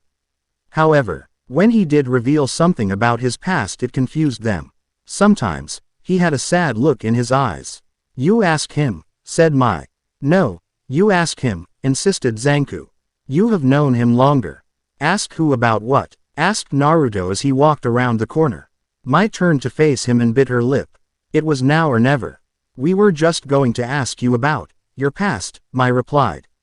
You can make clones that are solid, said Zanku. That must take up a lot of chakra, but I rarely see you winded. You seem to be afraid to take Asahi with you back to the home you want to go back to. And hoes are just a few of the things that we want to know. Mai saw the sadness return in Naruto's eyes, even though he kept smiling. He looked like he was replaying events in his head. But she had to know. She had grown fond on him in the time he had spent with them. He was kind and hard-working. He was trustworthy and honest. She just wanted to know more about him. Was that so wrong? Zanku's reasoning was a little different. Naruto was strong and he had no idea what his motives were. For all he knew, he was here to spy for the elemental countries. Until he told them, he was a threat. After all, friendship and respect were earned, not given. If you knew about my past, Naruto said after a while, you would hate me. Why? Asked Zanku as he narrowed his eyes. Naruto just shrugged. Most people just do, he said. Most of the people who know hate me and would like nothing more than to see me dead. There are few people who would willingly accept me. Don't you think we deserve a chance? Asked Mai. Naruto sighed. Alright, I don't see any rocks around here so I guess it'll be safe, he said. They couldn't tell if he was serious or joking. I was born in a shinobi village in Fire Country. On that day, a demon attacked our village. Its name was Kyuubi no Kitsune. Mai and Zanku stared at him with wide eyes. They had heard about them demon from legends. The Hokage at the time tried to defeat him. Continued Naruto. The Hokage is the leader of my village because he or she is the most powerful shinobi. However, he couldn't defeat the Kyuubi so he did the next best thing. He sealed the demon away. However, he needed a living vessel for this. Someone whose chakra coils were still forming, meaning someone young. Someone recently born. Realization hit Mai and Zanku. Why you mean? Said Zanku as he pointed at Naruto. Naruto just nodded. After that, he continued as he looked up to the starry sky, my life was hell. The seal made me the prison for the fox, but that's not what the people saw. Or, maybe it's what the people back home didn't want to see. To them I was simply the demon reborn in a human body. The worst part about it was that I had no clue why everyone hated me. I was alone. No one wanted me. Despite everything I kept going. My dream was to become Hokage and earn everyone's respect. I worked hard and trained every day. Thanks to Kyuubi, I could heal from any injury almost overnight and had enough chakra to make an elite jealous. But no matter what happened, no matter how much I did, all they saw was the fox. On my last mission my teammate, Sasuke Uchiha, betrayed the village to side with a human who acted like a monster. I went to stop him and was seriously wounded and left for dead. The fox couldn't save us both so he gave up his leaf. To keep his pride intact and because he thought of me like a son. With his passing, I gained these powers. Naruto stopped and looked at them. Mai looked like she was about to cry. Zanku still had his eyes narrowed. So, why would you want to go back? Asked Zanku. Naruto just smiled. I made a promise, he said. I promised that one day I would be Hokage. And I always keep my promises. Also, there are a few people who see me as more than a demon or its container. They are the people who are more precious to me than anything else in this world. I don't want them to worry. Why are you against taking Asahi with you? Asked Mai through her tears. The Hyuga clan back home enslaves its members, he replied. Well, not the main branch. If I took her back then they would place a cursed seal of servitude on her and she would have to live the way they told her to. He paused for a moment. Well, now you know. I understand if you want me to leave. Naruto turned and began to walk away, only to be stopped by Mai who ran up and hugged him. Why, you idiot, cried Mai. How could anyone see you as a demon? A demon would never help people and protect them. Beeping idiot, shouted Zanku. Who is stupid enough to think you are a demon? I mean, they're smart. A 5-year-old could outwit you. Naruto turned to him in a fit of rage. You want to fight or something? He yelled. Zanku just laughed. Soon, they all were. The next day the people of the village were out and about doing their daily activities. The children played while their mothers watched them. The bakers, well, baked in. Why am I telling you all this? It's an average day in this village. That's not important. It's that guy who was just walking into town that I should focus on. Anakamano smirked. The village was ripe for the taking. All he had to do was take care of 2 brats and it would fall. He stopped in the middle of the village and decided that this would be the perfect spot to entertain himself. He made a hand sign and yelled, "Doden! Doryuden!" Back at the Uchiha's place, Naruto had changed into his new outfit and was outside with Mai. He was now dressed in white sweatpants and a blue sleeveless shirt. The pants had a small hole for Naruto's tail. He had chosen not to wear his headband since there was no real point. On the front of the shirt was a red fox's head with 9 red tails spreading out from it. At the end of each tail had the kanji from each of his tail forms, and for the last one was soul. The back confused Naruto. "It's the yin-yang symbol," explained Mai. "It represents balance between good and evil. It also shows that nothing is purely good or evil.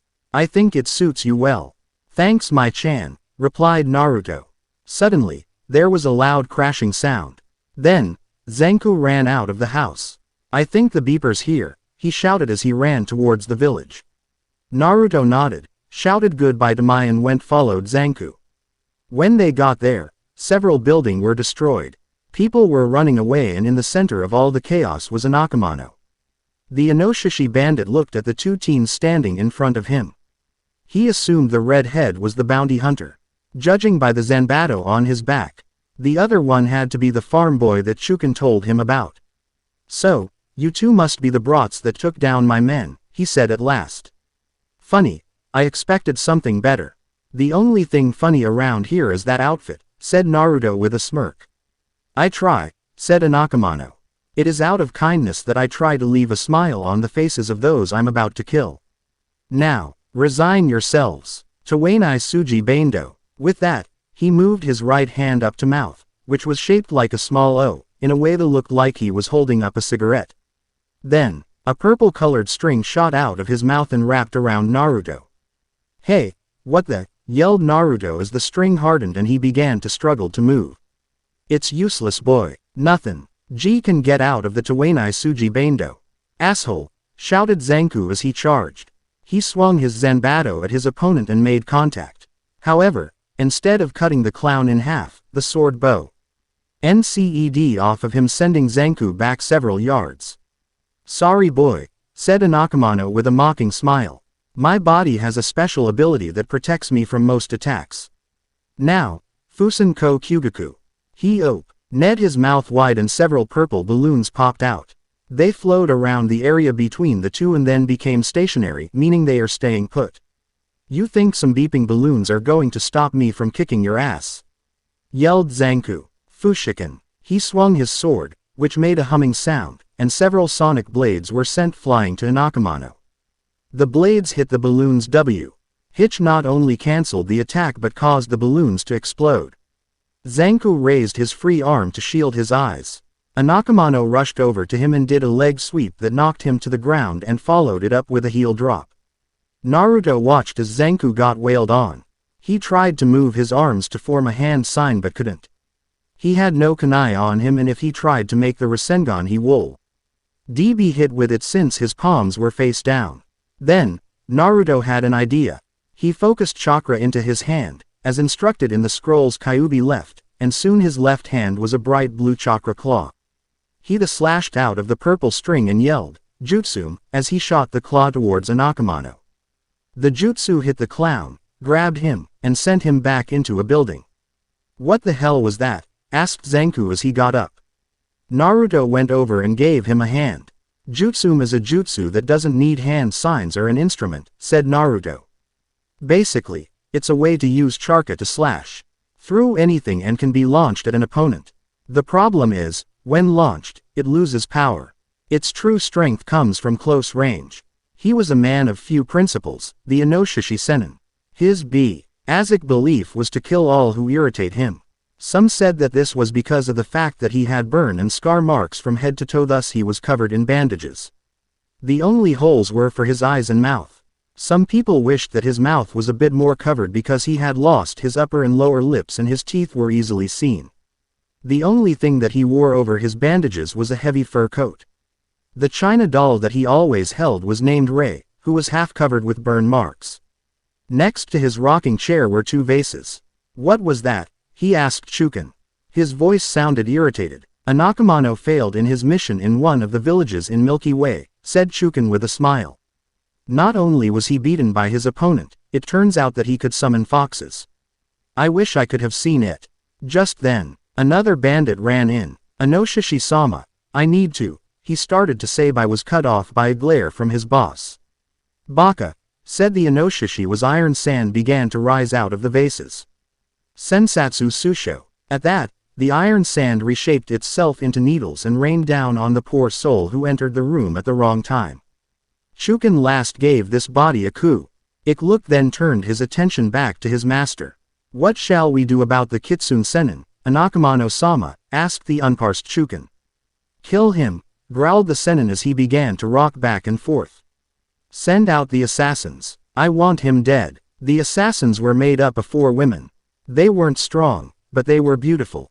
Like the sirens in Greek mythology, men were drawn to them and ignored all the danger around them. What were they like? No one really knew until it was too late. No one had ever survived an encounter with them. The only thing that was known was that their victims always had 4 lipstick marks on their cheeks. If you became a target for them, I could tell you only one thing: enjoy your last night on Earth. It was 2 days later and Naruto was finally waking up. He slowly got up and saw that Zanku was sitting next to him. He was reading a newspaper and didn't seem to notice that Naruto was away. Asahi was in her crib next to his bed. So, said Naruto as he got Zanku's attention. Any good news? Hell yeah, said Zanku as he tossed the paper at Naruto. On the cover was an article about that day's events. Word has spread, he continued. I bet, this entire Beepin dynasty knows about you now. It is only a matter of time before the other Beeps in the other dynasties find out about you. Well, that's good news, said Naruto. So, I guess then, they'll think twice before they attack this village. Zanku closed his eyes for a moment. When he opened them again, his look was one of complete seriousness. Naruto, he said, this village doesn't concern them anymore.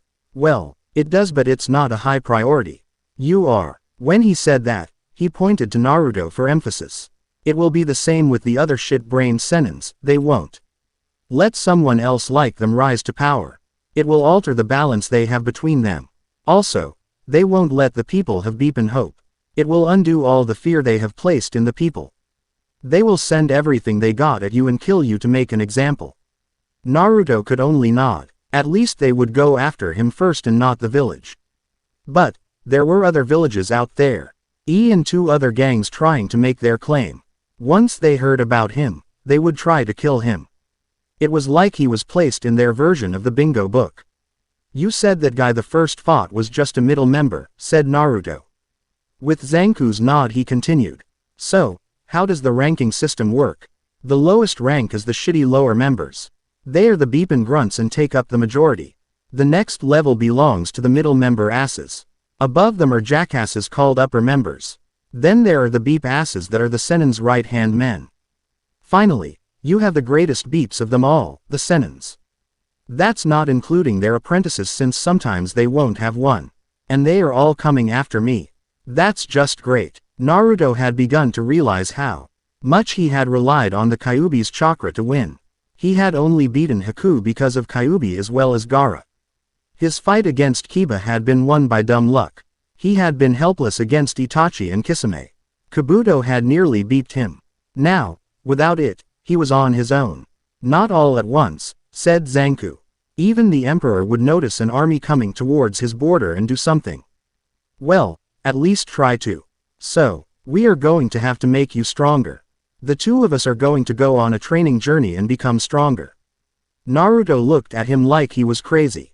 Well, maybe that was because he was. Before Naruto could say anything, Mai ran into the room. I heard everything, she said. I'm coming too. Like hell you are, said Zanku. We don't need the dead weight. I'm a healer, said Mai as she activated her Sharingan. Also, if I leave the 2 of you alone with Asahi, she'll pick up on your bad manners. We're not taking the brat, yelled Zanku. I don't think we have a choice, said Naruto. She's only calm when I'm around. Also, I need to find another group of Hyuga nomads to take care of her. Odds are that we'll run into them eventually. So, said Mai, does his mean that you are giving up on going home? No, said Naruto firmly. I'm just putting it on hold. I've probably been declared a missing nin already. I'll just take my time and go back when I'm stronger and hopefully they'll take me back. Also, his eyes began to narrow. The thought of the shinobi skill being used like this is sickening. I'll teach those bastards a lesson they'll never forget. After a short while, the others went to pack up. Zanku went to get some camping supplies and stuff like that. Mai went to pack her clothes and some medical supplies. Naruto only had the clothing on his back and the scraps on his old attire. Thinking of them for the first time, he walked over to them. He had kept them and checked the pockets for anything useful. All he found were 2 pictures. The first one was of him, Jiraiya, Tsunade, and Shizune. They had taken this picture shortly before they left to return to the village. Tsunade had her arm around Naruto and Jiraiya was being slapped by Shizune for doing something perverted. These people were the closest thing to a family that he had, so he always carried this picture with him. The other picture was of Team 7. Both Naruto and Sasuke were glaring at each other as Kakashi ruffled their hair. Sakura was standing in the middle with a smile on her face. Naruto had brought this picture along to remind Sasuke what he was throwing away. Sadly, he never got the chance since Sasuke wasn't in the talking mode. With a sigh, Naruto put the pictures in his pocket and tossed his old orange clothing in the trash. He then read as much of Asahi's baby supplies as he could and then picked her up as well. It was time to leave. Before they left, Aoi and Daiki said their goodbyes. You take care now, said Aoi as she hugged her daughter. Take good care of her, said Daiki to Naruto. I'm counting on you to make sure she's fine. Naruto nodded and the 3 of them headed out. In the Leaf Village, Tsunade let out a loud sigh. Team 8 had just returned from their mission to get a Baikochu to help them find Danzo, Sasuke, and Orochimaru. During the mission the team ran into some rock nins who were also after the bug. The end result was that no one got the bug. Not only that, all 3 of them were wounded. Hinata had several broken ribs, Kiba nearly lost a leg, and Shino had a broken arm. This was just the latest in a long run of failed missions and disasters. After Tsunade found out about Danzo's betrayal, she sent 2 Anbu teams to Sound to try to kill them. Once in Sound they ran into the Fuma clan and fought some of their members. It seemed that Orochimaru had tricked them into serving him. They fought and killed 3 of their members. The report also mentioned a girl named Sasama, however what happened to her was unknown. The end result of the mission was that the snake had moved his base and could be anywhere. Then there was the Mizuki escape incident. He had taken along with him legendary stupid brothers to run to Orochimaru. Iruka had tried to stop him and was seriously hurt. He was lucky he would be able to walk again. When they had finally caught up to him, the potion he had made and used had backfired on him and what they found was a shriveled and powerless old man. Now she had to send Guy's students to stop a group led by Raiga that had taken over a village. She wished she didn't have to send Genins to do these high-level missions, but they were short-handed at the moment. It would be a few more years until they could become stable again. Over in another section of the village, Konohamaru was training harder than ever. Since Naruto's death, he had been training harder than ever. Once he heard it had been Sasuke who had killed the person he viewed as a big brother, he wanted to kill him. Iruka, who had noticed this change in him, told him that Naruto had never given in to hatred. How would Naruto feel if you killed someone out of hate? Iruka had asked. Besides, Sasuke has been sentenced to life of imprisonment. Then Sasuke escaped. Then Iruka got hurt. Slowly, Konohamaru began to hate. He hated Sasuke and the people who helped him. He hated the people who had praised him. He hated the people who had made Naruto's life hell. But, most of all, he hated himself for not being able to do anything. Excuse me, said a voice behind him. Are you almost done with this training field? Konohamaru turned around and saw Hanabi Hyuga who was in his class. She was wearing her normal training cloths and had a water bottle and towel. No, said Konohamaru. I'm still training. Hanabi raised an eyebrow. From what she could see, he was covered in sweat and his fists were bleeding. His clothing had holes and grass stains. His hair was sticking to his head. In short, he looked like hell. Mind if I join you then? She asked. Fine, said Konohamaru. Just don't bother me. Hanabi went to the other side of the field and began to train. It had been a week since Naruto, Mai, and Zanku had left the village and hit the road. Things had been going well except for one thing. Zanku forgot to buy a map. Mai, who had never left her village, was a bad choice for a guide, and Zanku had only just arrived in Milky Way. In short, it was the blind leading the blind. During their time on the road, they were able to get some serious training done. Thanks to the shadow clones, Naruto could supply them with plenty of training partners. The training was basically fighting 300 shadow clones apiece while one clone held Asahi. Zanku, for some odd reason, had no problem attacking targets that looked like his new friend. The clones he faced attacked him in mass and quickly to build up his speed and reflexes. The clones that fought Mai went slower and D1-on-1 to build up her fighting style. Naruto learned that he couldn't use any jutsus while he was in his other forms that hard way. While he was training with his Earth Tail, he had tried to make a Rasengan. Once the clones saw he struggle, they smirked and proceeded to beat him up. After Naruto picked himself up, he decided to do some research, not that kind. What he found was that his chakra was redirected when he was in his different forms. For example, when he used his Earth Tail, his chakra was sent to his muscles. When he went into his elements like water or electricity, his chakra was directed to his molecules so that they could be separated and put back together. Naruto shrugged this off and continued the training. Sure, it was a disappointment that he could only use jutsus in his normal form. But the other forms were very powerful without them. Using Kyuubi's library, he showed Zanku the K's no Yaiba in case he lost his sword. Mai began to learn several new medical jutsus. Naruto tried to help them, but all he could do was repeat what he read in the scrolls.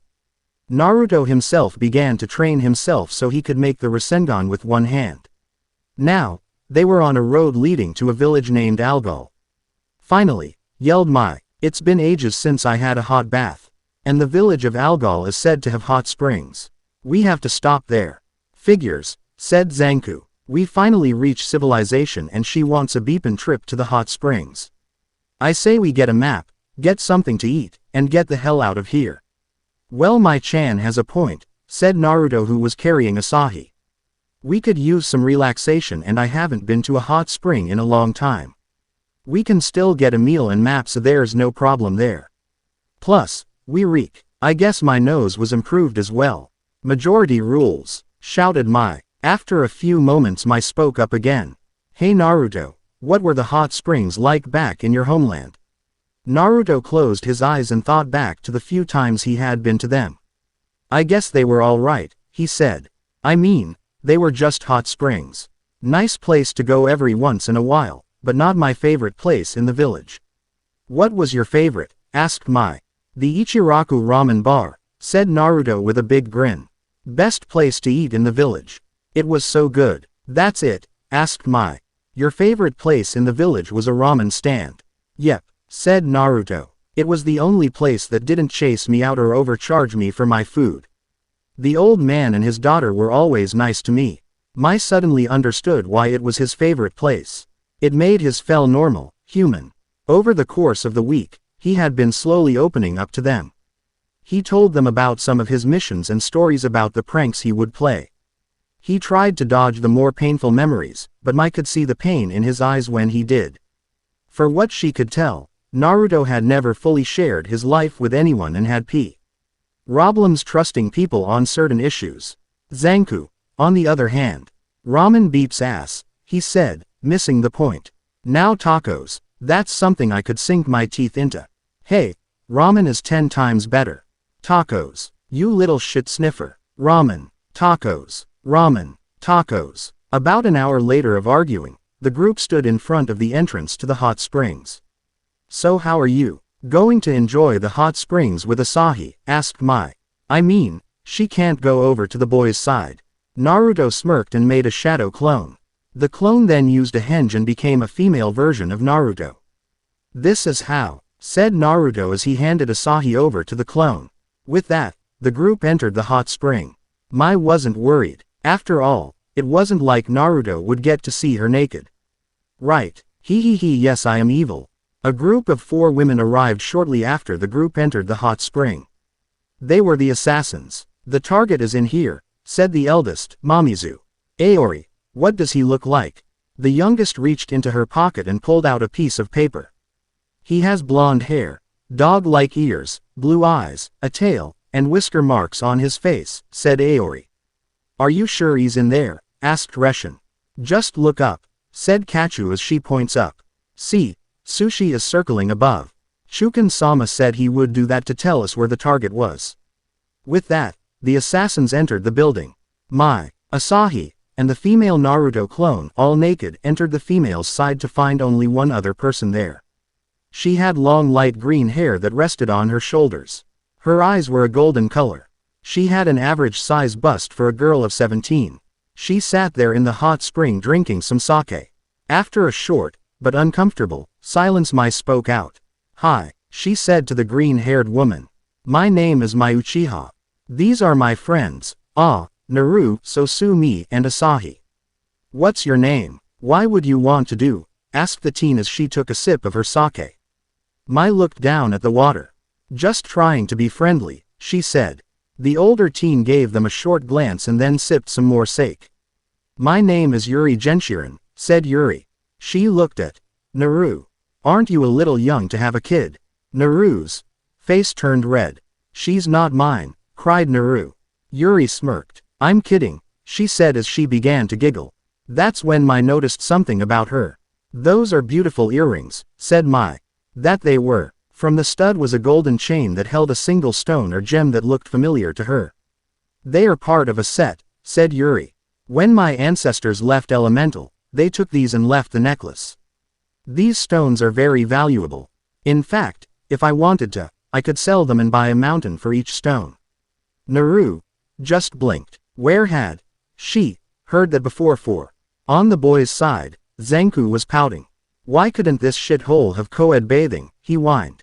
He was now looking for a hole on the bamboo fence that separated the two sides. Sadly, he was having no luck. The management checked the fence every night to make sure there were no holes. "This is nice," said Naruto. He was lying down so that only his head could be visible. His eyes were closed, savoring the feeling of the water. His ears were flattened so they couldn't be distinguished against his spiky hair. "Naruto!" yelled Zenku as he turned in his direction.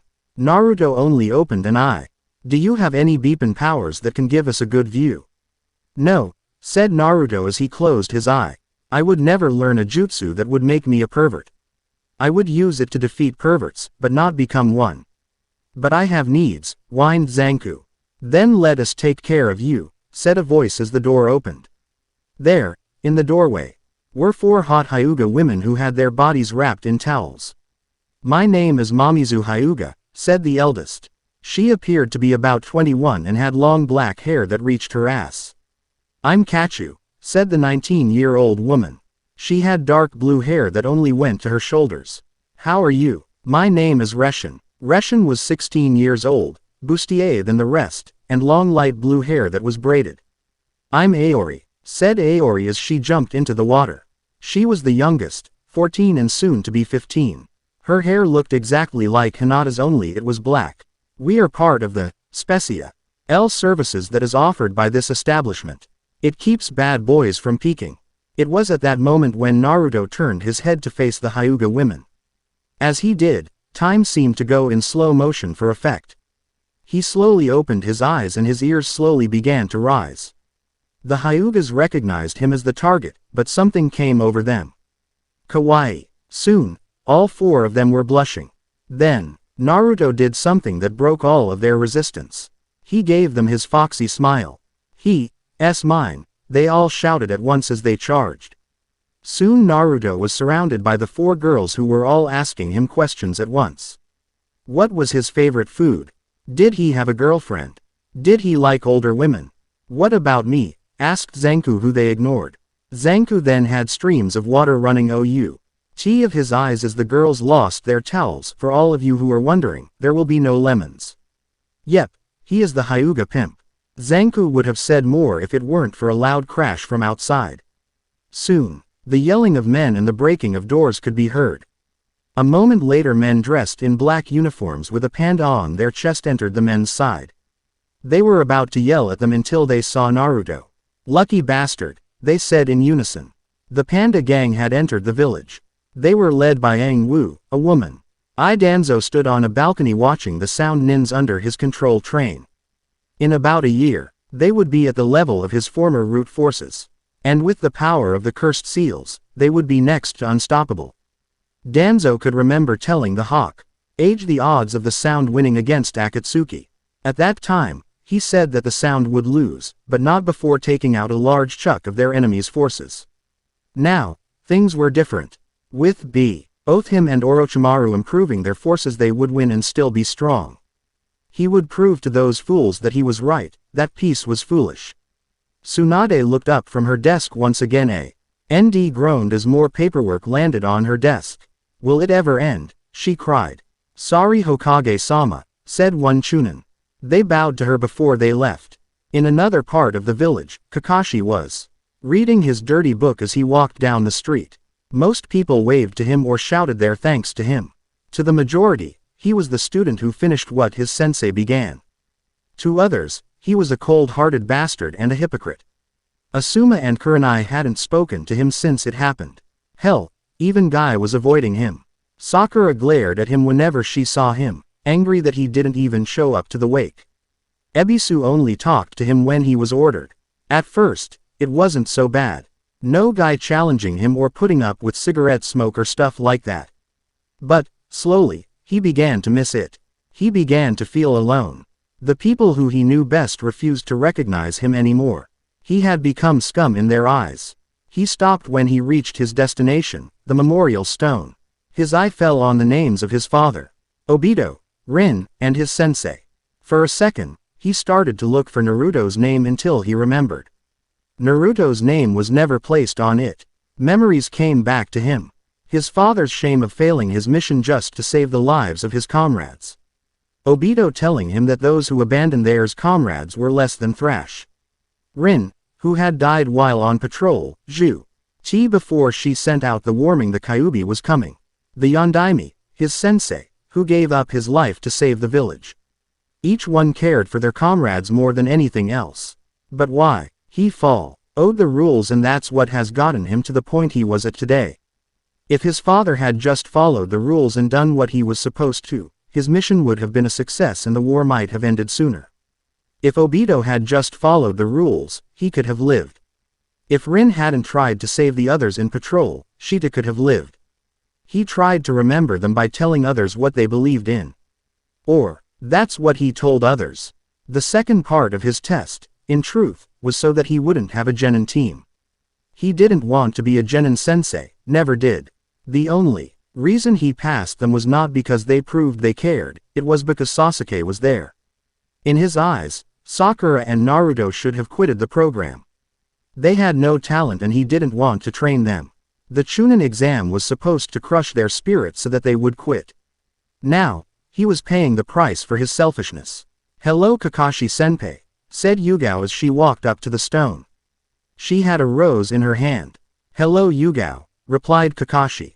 What's new? Nothing much, she answered. I'm thinking of becoming a Jonin sensei next year. Try to help the next generation, ya know. No, said Kakashi, I don't. Back in the Celestial Dynasties. Recall all of our forces, yelled the Panda Sennin. We need to begin recruiting as many new members as possible. Sir, what should we do about the Kitsune Sennin? Asked his number 2, Shinha. We will deal with him in 3 years, replied her master. He may know the Kage Bunshin, but he can't know the special secrets of the jutsu. In any case, we will let the other 2 Sennins waste their forces on him. They will be weakened and then, we will strike. Yuri Genshirin was sitting in front of a slot machine, trying to win. Sadly the family gambling curse was still strong. Sure, she would steal back her losses, but she had to win sooner or later. Right, Tora-sama, said her right-hand man, Yoke's. Unknown to them, Orochimaru had made Zaku to mimic his clan's abilities. Sadly, there is nothing that can compare to an original. He wore a white tiger-colored vest and matching baggy pants. His hair was a curly red and his eyes were a light green color. "What is it, Yoke's?" said Yuri as she got up. "The two you asked for have been sent and will strike as soon as they get the chance," he said. "If I may ask, why not send a higher member? It would be a waste of power," she replied as she began to walk out.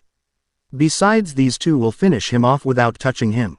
You see oh my Kami, that's so kawaii." She then ran up to the stuffed animals section and stared at one of them. Yoke's sighed. It was one of her weakness. Gambling, sake, and animals that looked cute. Why are all they really strong people crazy? Naruto and his friends woke up a few days later to find they were surrounded.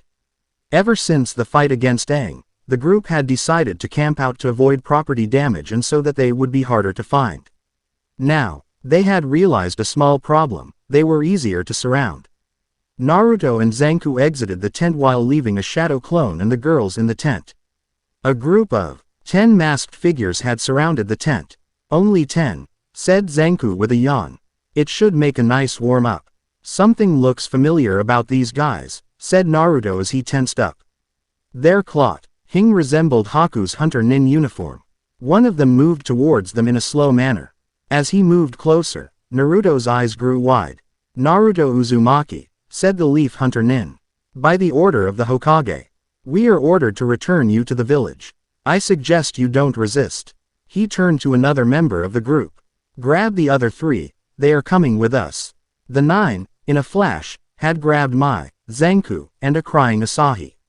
"Hey!" shouted Naruto. "Leave them alone. They aren't part of the village and they haven't done anything." He was cut off as one of the Hunter Nins hit a press sure point on his neck, causing his to fall into a deep sleep. Naruto woke up several hours later to find himself rocking back and forth. Quickly regaining his thoughts on what happened, he realized that he was in a cell on a ship. Zanku was cursing up a storm and Mai had curdled into a ball. Asahi was nowhere to be seen, but he could hear her crying. "Sorry about this," was all Naruto could say. "Damn it, why the hell were we grabbed?" yelled Zanku. I don't know," said Naruto. "I don't even know how they figured out where I was. I'm in the dark as much as you two." "Naruto-kun," said Mai. "What's going to happen now?" Naruto's silence was their only answer. Time passed slowly on the ship. Eventually, Asahi was given back to Naruto because they couldn't get her to stop crying. They were fed once a day for about a week. They never spoke to the crew or anything else. Naruto and his friends tried to pass the time by talking about things that were of a more pleasant nature. When the week ended, the Hunter Nin came down and told them that they had arrived in Fire Country and knocked them out again. "What the hell is wrong with you?" shouted a familiar voice that woke Naruto up. "I told you to bring him back. Not kidnap innocent civilians." "But Tsunade-sama," began the head Hunter Nin. At this, Naruto shot up out of the couch he was laying on. He found himself in the Hokage's office. In the room were Tsunade and the Hunter Nin that had ordered the kidnapping of his friends. They were now both facing him. "Oba-san," he said in a weak voice. Before he could say anything else, Tsunade rushed over to him and gave him a great big hug. Naruto could feel the tears pouring out of her eyes. Then she let go and hit him upside the head. "Don't call me that," she yelled. She then hit him again. "That's for making me worry." "Sorry," said Naruto. Then he remembered Zanku, Mai, and Asahi. He turned to the Hunter Nin. "Where are my friends, you bastard?" "Don't worry, Naruto," said Tsunade as she held on to his shoulders. "They're fine, trust me. Now, I want you to tell me everything that has happened since your fight with Sasuke." Naruto gave her a nod and told her everything. He told her how the fox gave up its life to save his and the powers that he got. He told them about the people who lived there. He told her about the bandit gangs and the senins who controlled them. "We have to do something," said Naruto at the end. "Those people need help or at least some way to defend themselves." "Naruto," said the older woman in a business-like tone. "Please consider what you are saying. You are asking me to send shinobi to a different continent to fight people who are near cage level. Also, What if the other nations get word of this? What will happen then? But, Obaa-san, we have to do something. He pleaded. Tsunade just rubbed her temples. I'll think about it, she said. Now, report to the hospital for a full checkup. I want to make sure you are all right. I'll have someone escort your friends while you are being examined by Shizune. Naruto nodded and left. It was as he expected. People stared at him and muttered things behind his back as he walked to the hospital. It was the same in the hospital. People stared at him and avoided him unless they had no choice. Shizune, on the other hand, was happy to see him. She did a quick checkup on him while asking him all sorts of questions. What was it like? Was he scared? How was the food? These questions continued until Naruto's ears twitched at a familiar sound. I think my friends are here, said Naruto. Shizune gave him a questioning look. Which ones and how can you tell? She asked. Then she heard a baby's cry. A moment later Mai walked in with the others and handed him Asahi. This is really getting old, she said. Naruto scratched the back of his head. Sorry about this. Oh, guys, this is Shizune Nisan. Nisan, this is Mai-chan, Zanku, and this Asahi, he said as he pointed to the older two and held up the youngest. Mai blushed when Naruto added the chan suffix to her name. It's nice to meet you all, said Shizune. Naruto, you can go now. He gave her a nod and then headed out the door. As soon as they were out of the hospital, he asked where they were. Mai told him that they were taken to a cell and questioned. Apparently, the hunter nins had brought them back for information and to help rebuild the Uchiha clan. I couldn't believe it, said Mai as they walked down a street. They want me to marry this Sasuke and help rebuild the clan. Who do they think they are anyways? The beepers questioned me on information about Celestial, complained Zanku. Now, how the beep are we going to get home? Well, said Naruto, I asked Tsunade Obasan to help with the problems back in Celestial. If she agrees, I'm sure that she'll let you both go back. Naruto-kun, came a loud voice from behind them. Naruto began to chant a sutra that sounded like, please not him. A moment later Naruto began to curse Kami as he was standing face to face with Lee in all of his spandex glory horror. I see you are back. The flames of youth truly shine bright in you. Yash. Mai quickly hid behind Naruto. Naruto-kun, who is he? She asked quietly. And are those eyebrows real? Yeah. Who is this shithead? Asked Zanku. Rock Lee and sadly yes, he answered. Naruto-kun, I see you have made some changes to your appearance since we last meet, said Lee. Long story, said Naruto. Fuzzy brows, I'm a bit busy right now. Perhaps we could meet again later. Like say, when you lose the spandex and do something about those eyebrows. I see, said Lee. I am sorry for interrupting you. I will be on my way. Yash. With that, Lee sped away. Later that night, the Hokage called the village for an announcement. Everyone gathered in front of the tower to hear what she had to say. I am glad you are all here, she said. I have good news. A couple of months ago, Naruto Uzumaki and Sasuke Uchiha fought each other at the Valley of the End. In that fight, Naruto was able to keep Sasuke from going to Orochimaru. Something else happened that day. That day, Kyuubi no Kitsune perished. The crowd became restless. How can that be? Shouted one of them. The Kyuubi brat is still here. You're a liar, shouted another. Listen, yelled Tsunade. In order to keep its pride intact, Kyuubi saved Naruto's life by giving up its own. With that, Naruto gained a powerful bloodline limit. I have checked the seal and it is gone. Kyuubi's chakra could not be found. Kyuubi is dead. Now, before you all going praising Sasuke, I want you all to take a moment and realize something. Naruto is still the same person he was when he left. He was only the jailer for the Kyuubi and now he is free of the burden that was placed on him. Now, I want you all to explain to your children and the rest of the younger generation why he was treated the way he was. Everyone was silent and had their heads down. They had a look of shame on their faces.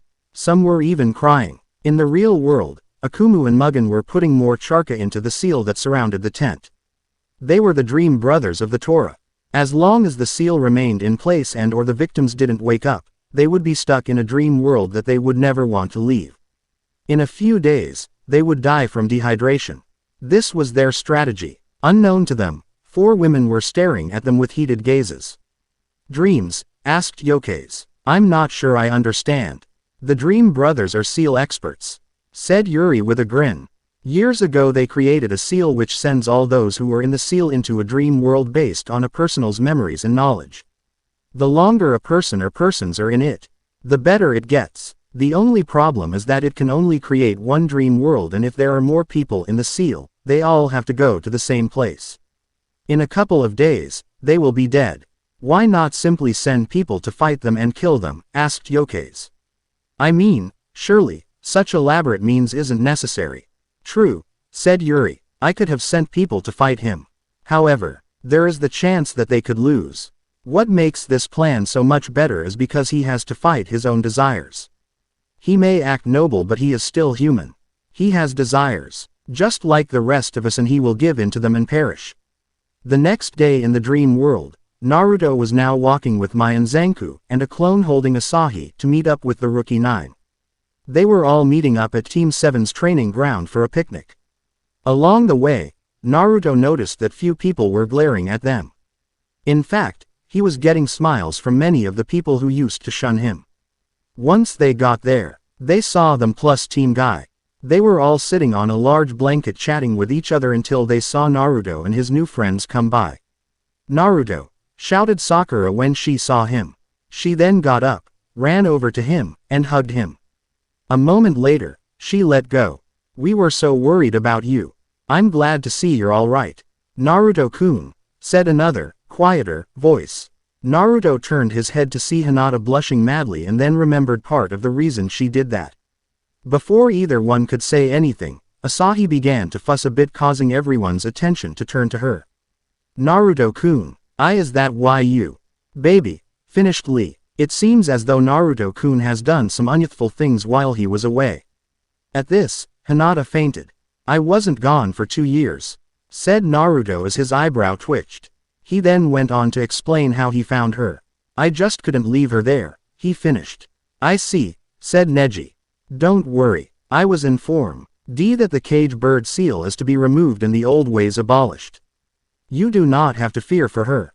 Naruto blinked at this. Since when did the Hyuga clan start throwing away old traditions? Meanwhile with Zanku, he was getting to know Ino and Tenten a bit better. Hello ladies, he said. Let's leave this shit area and find some fun. The girls giggled. Sure, said Ino as she got up and latched around his arm. I'd love to, said Tenten as she latched onto his other arm. I think I'll like this beepin' place, said Zanku as Ino began to undo his bandages so she could feed him some rice balls. He thought after eating the first one. This tastes like ramen. Mai began to talk to Sasuke. Apparently the village was pushing them together so that they could rebuild the Uchiha clan. Sadly, the odds of that happening with him were next to nothing. The reason for that was he was a condescending jerk. How can you call yourself an Uchiha when you act the way you do? He said in his I'm so superior voice. Where is your dignity? We of the Uchiha. He was then cut off as Mai kicked him in the balls. Kami, she said as she watched him fall to the ground. You are so annoying and stuck up. Besides, I happen to like someone else. After a few minutes of watching Sasuke pull himself up, Kakashi and the other Jonin senseis appeared. Sorry we're late, said Kakashi. To stop and help an old lady cross the street. Lair, shouted both Naruto and Sakura. Anyways, said Kakashi, ignoring the angry glares from his students. Naruto, tomorrow I want you to meet me for some special training. Really? Asked Naruto. This was very unusual since Kakashi only trained Sasuke. Kakashi gave him an eye smile and tossed him a scroll. I want that read by the time you get to the training field tomorrow, he said. Naruto opened the scroll and gasped when he read the title. It was the Chidori. His excitement soon faded as he looked down. Nothing made sense. Numbers and words were mixed together and formed meaningless garbage. He was about to say something when Sakura spoke up. Naruto-kun, she yelled. Naruto's eyes widened. Did she just call me Naruto-kun? Mai had tick marks on her face. Sakura-chan, what's the matter? He asked. I was wondering if you would like to go on a date, asked Sakura in a shy voice. Before Naruto could say anything, she continued. After that, We can help Haku-san move into his new apartment. I mean, can you believe that he's moving here? Naruto-kun, what's wrong? Naruto's head was now facing the ground. When he raised it, everyone could see the anger in his eyes. I don't know what's going on, he said as he formed a Rasengan. But, this ends now. With that, Naruto shoved the chakra sphere into Sakura. When it hit her, she vanished in a puff of smoke. Everything except Naruto, Mai, Zanku, and Asahi froze. It seems they have figured it out, said a voice. It came from all directions. So they have, said a different voice that also came from all directions. Who are you? Yelled Zanku. I am Akumu. I am Mugen. May I ask how you figured this out? When people are in here, no one ever questions it or gets suspicious. You have been the first. You screwed up big time, said Naruto with an angry look on his face. There are a lot of little things that are different. Some of the more noticeable ones re that Kakashi-sensei never says he'll help train me and Sakura would never just give up on Sasuke for no reason. But the biggest mistake was Haku. He's dead. It was what he wished for, said Mugen. To bring Haku to the village was a dream of his. We simply lacked the knowledge that he was dead. What do you wish? Asked Akumu. What are your desires? Asked Mugen. We want this to end, shouted Mai. Listen to that brother, said Akumu. They are so ungrateful. Here, they can have everything they want in this dream world. So ungrateful, agreed Mugen. Why would anyone want to leave paradise? Zanku, you could have everything you want. Money and women are yours for the taking. Mai Uchiha, you could be as close to the one you love always. Mai's face turned beet red. And let's not forget the Kitsune Sennin. All your life you have been mistreated by the real world, said Akumu. You have suffered and struggled. Now, you have a chance for all of that to simply go away. Just stay here. Stay here and have all of your dreams given to you. Stay here and live the life you always wanted. Or maybe you want to relive your life. Have the mother you always wanted. Never have to experience the pains of hunger and rejection of society. All you have to do is ask. I get it, said Naruto. Everything I want, I can get for nothing. Pity that's not the kind of person I am. Now, let us. Naruto was about to start yelling when he heard other people's voices. They sounded very familiar. Let go of our Naruto-kun, shouted the voice of Reshin. Hey, who are you? Shouted Mugen. Hey, what happens if I do this? Said the voice of Aoi. More shouting and yelling followed. While this was going on, Zanku looked over at Naruto and sighed. I'd give anything to have that power, he said. It's a chick magnet bloodline. Only a few minutes later, the world seemed to break apart. It was as if it was made of glass and someone had used a hammer to break it. The pieces fell down and into a black nothingness and soon Naruto and company followed. The next thing Naruto knew was that he was opening his eyes. He was back in his text in the Celestial Dynasties. Naruto was about to see Hulk it up as a dream when he heard the Hyuga girls yelling at two other people that sounded like Mugen and Akumu. He quickly got out of his tent and saw that the four sisters were yelling at two dressed men who looked like stick figures. So, said Naruto as he walked over to them, getting their attention. Do you have any last words? How? Asked Akumu. How could deny what you wanted? Those were the things that your heart yearned for. It's true, said Naruto when he stopped in front of the two brothers. Everyone has wants and desires. The things we work for and try our hardest to get. However, I have lived a darker life than most and know that good things don't just start happening. They are things you make happen. With that, the beating began. A few hours later, Naruto and company were back on the trail. They had been out for about a day and a half. They had decided to give the Dream Brothers to the Hyuga sisters as a way of saying thanks. It also meant that they would have to leave them to turn in the two fools. Zanku then noticed that Mai was a little down. He smirked as he came up with an idea. Hey clone, he barked. Move your ass faster. He got behind the Naruto clone and began to lightly push him away from Naruto and Mai. Mai saw this and silently hanked her foul-mouthed friend. So, said Mai once they were alone. You and Sakura were close. We were just teammates, said Naruto. I wanted to be something more, but it never happened. I see, she Mai. So, Do you have someone waiting back home for you? I mean a girlfriend. No. Why do you ask? It's just that She stopped there. She was afraid to say it. Afraid to say the way she felt about Naruto. Mugen had spoken the truth. She wanted to spend as much time with Naruto as possible because she was in love with him. The more time they spent together, the shyer she became around him. We better hurry up, said Naruto suddenly. I think your boyfriend is getting jealous. What? Zanku, replied Naruto. Wait, am I wrong? I thought you two had a thing going on. What made you think that? Well, in the dream world you said you already liked someone. Then Mugen said that, there you could always be with that person. I just figured it was him because, well, I have seen you two talk privately a couple of times and stuff like that. No, shouted Mai. We are just friends. Personally, I hate the way he swears so much. Also, he's not my type. The person I like is you. To be continued, and thank you for watching.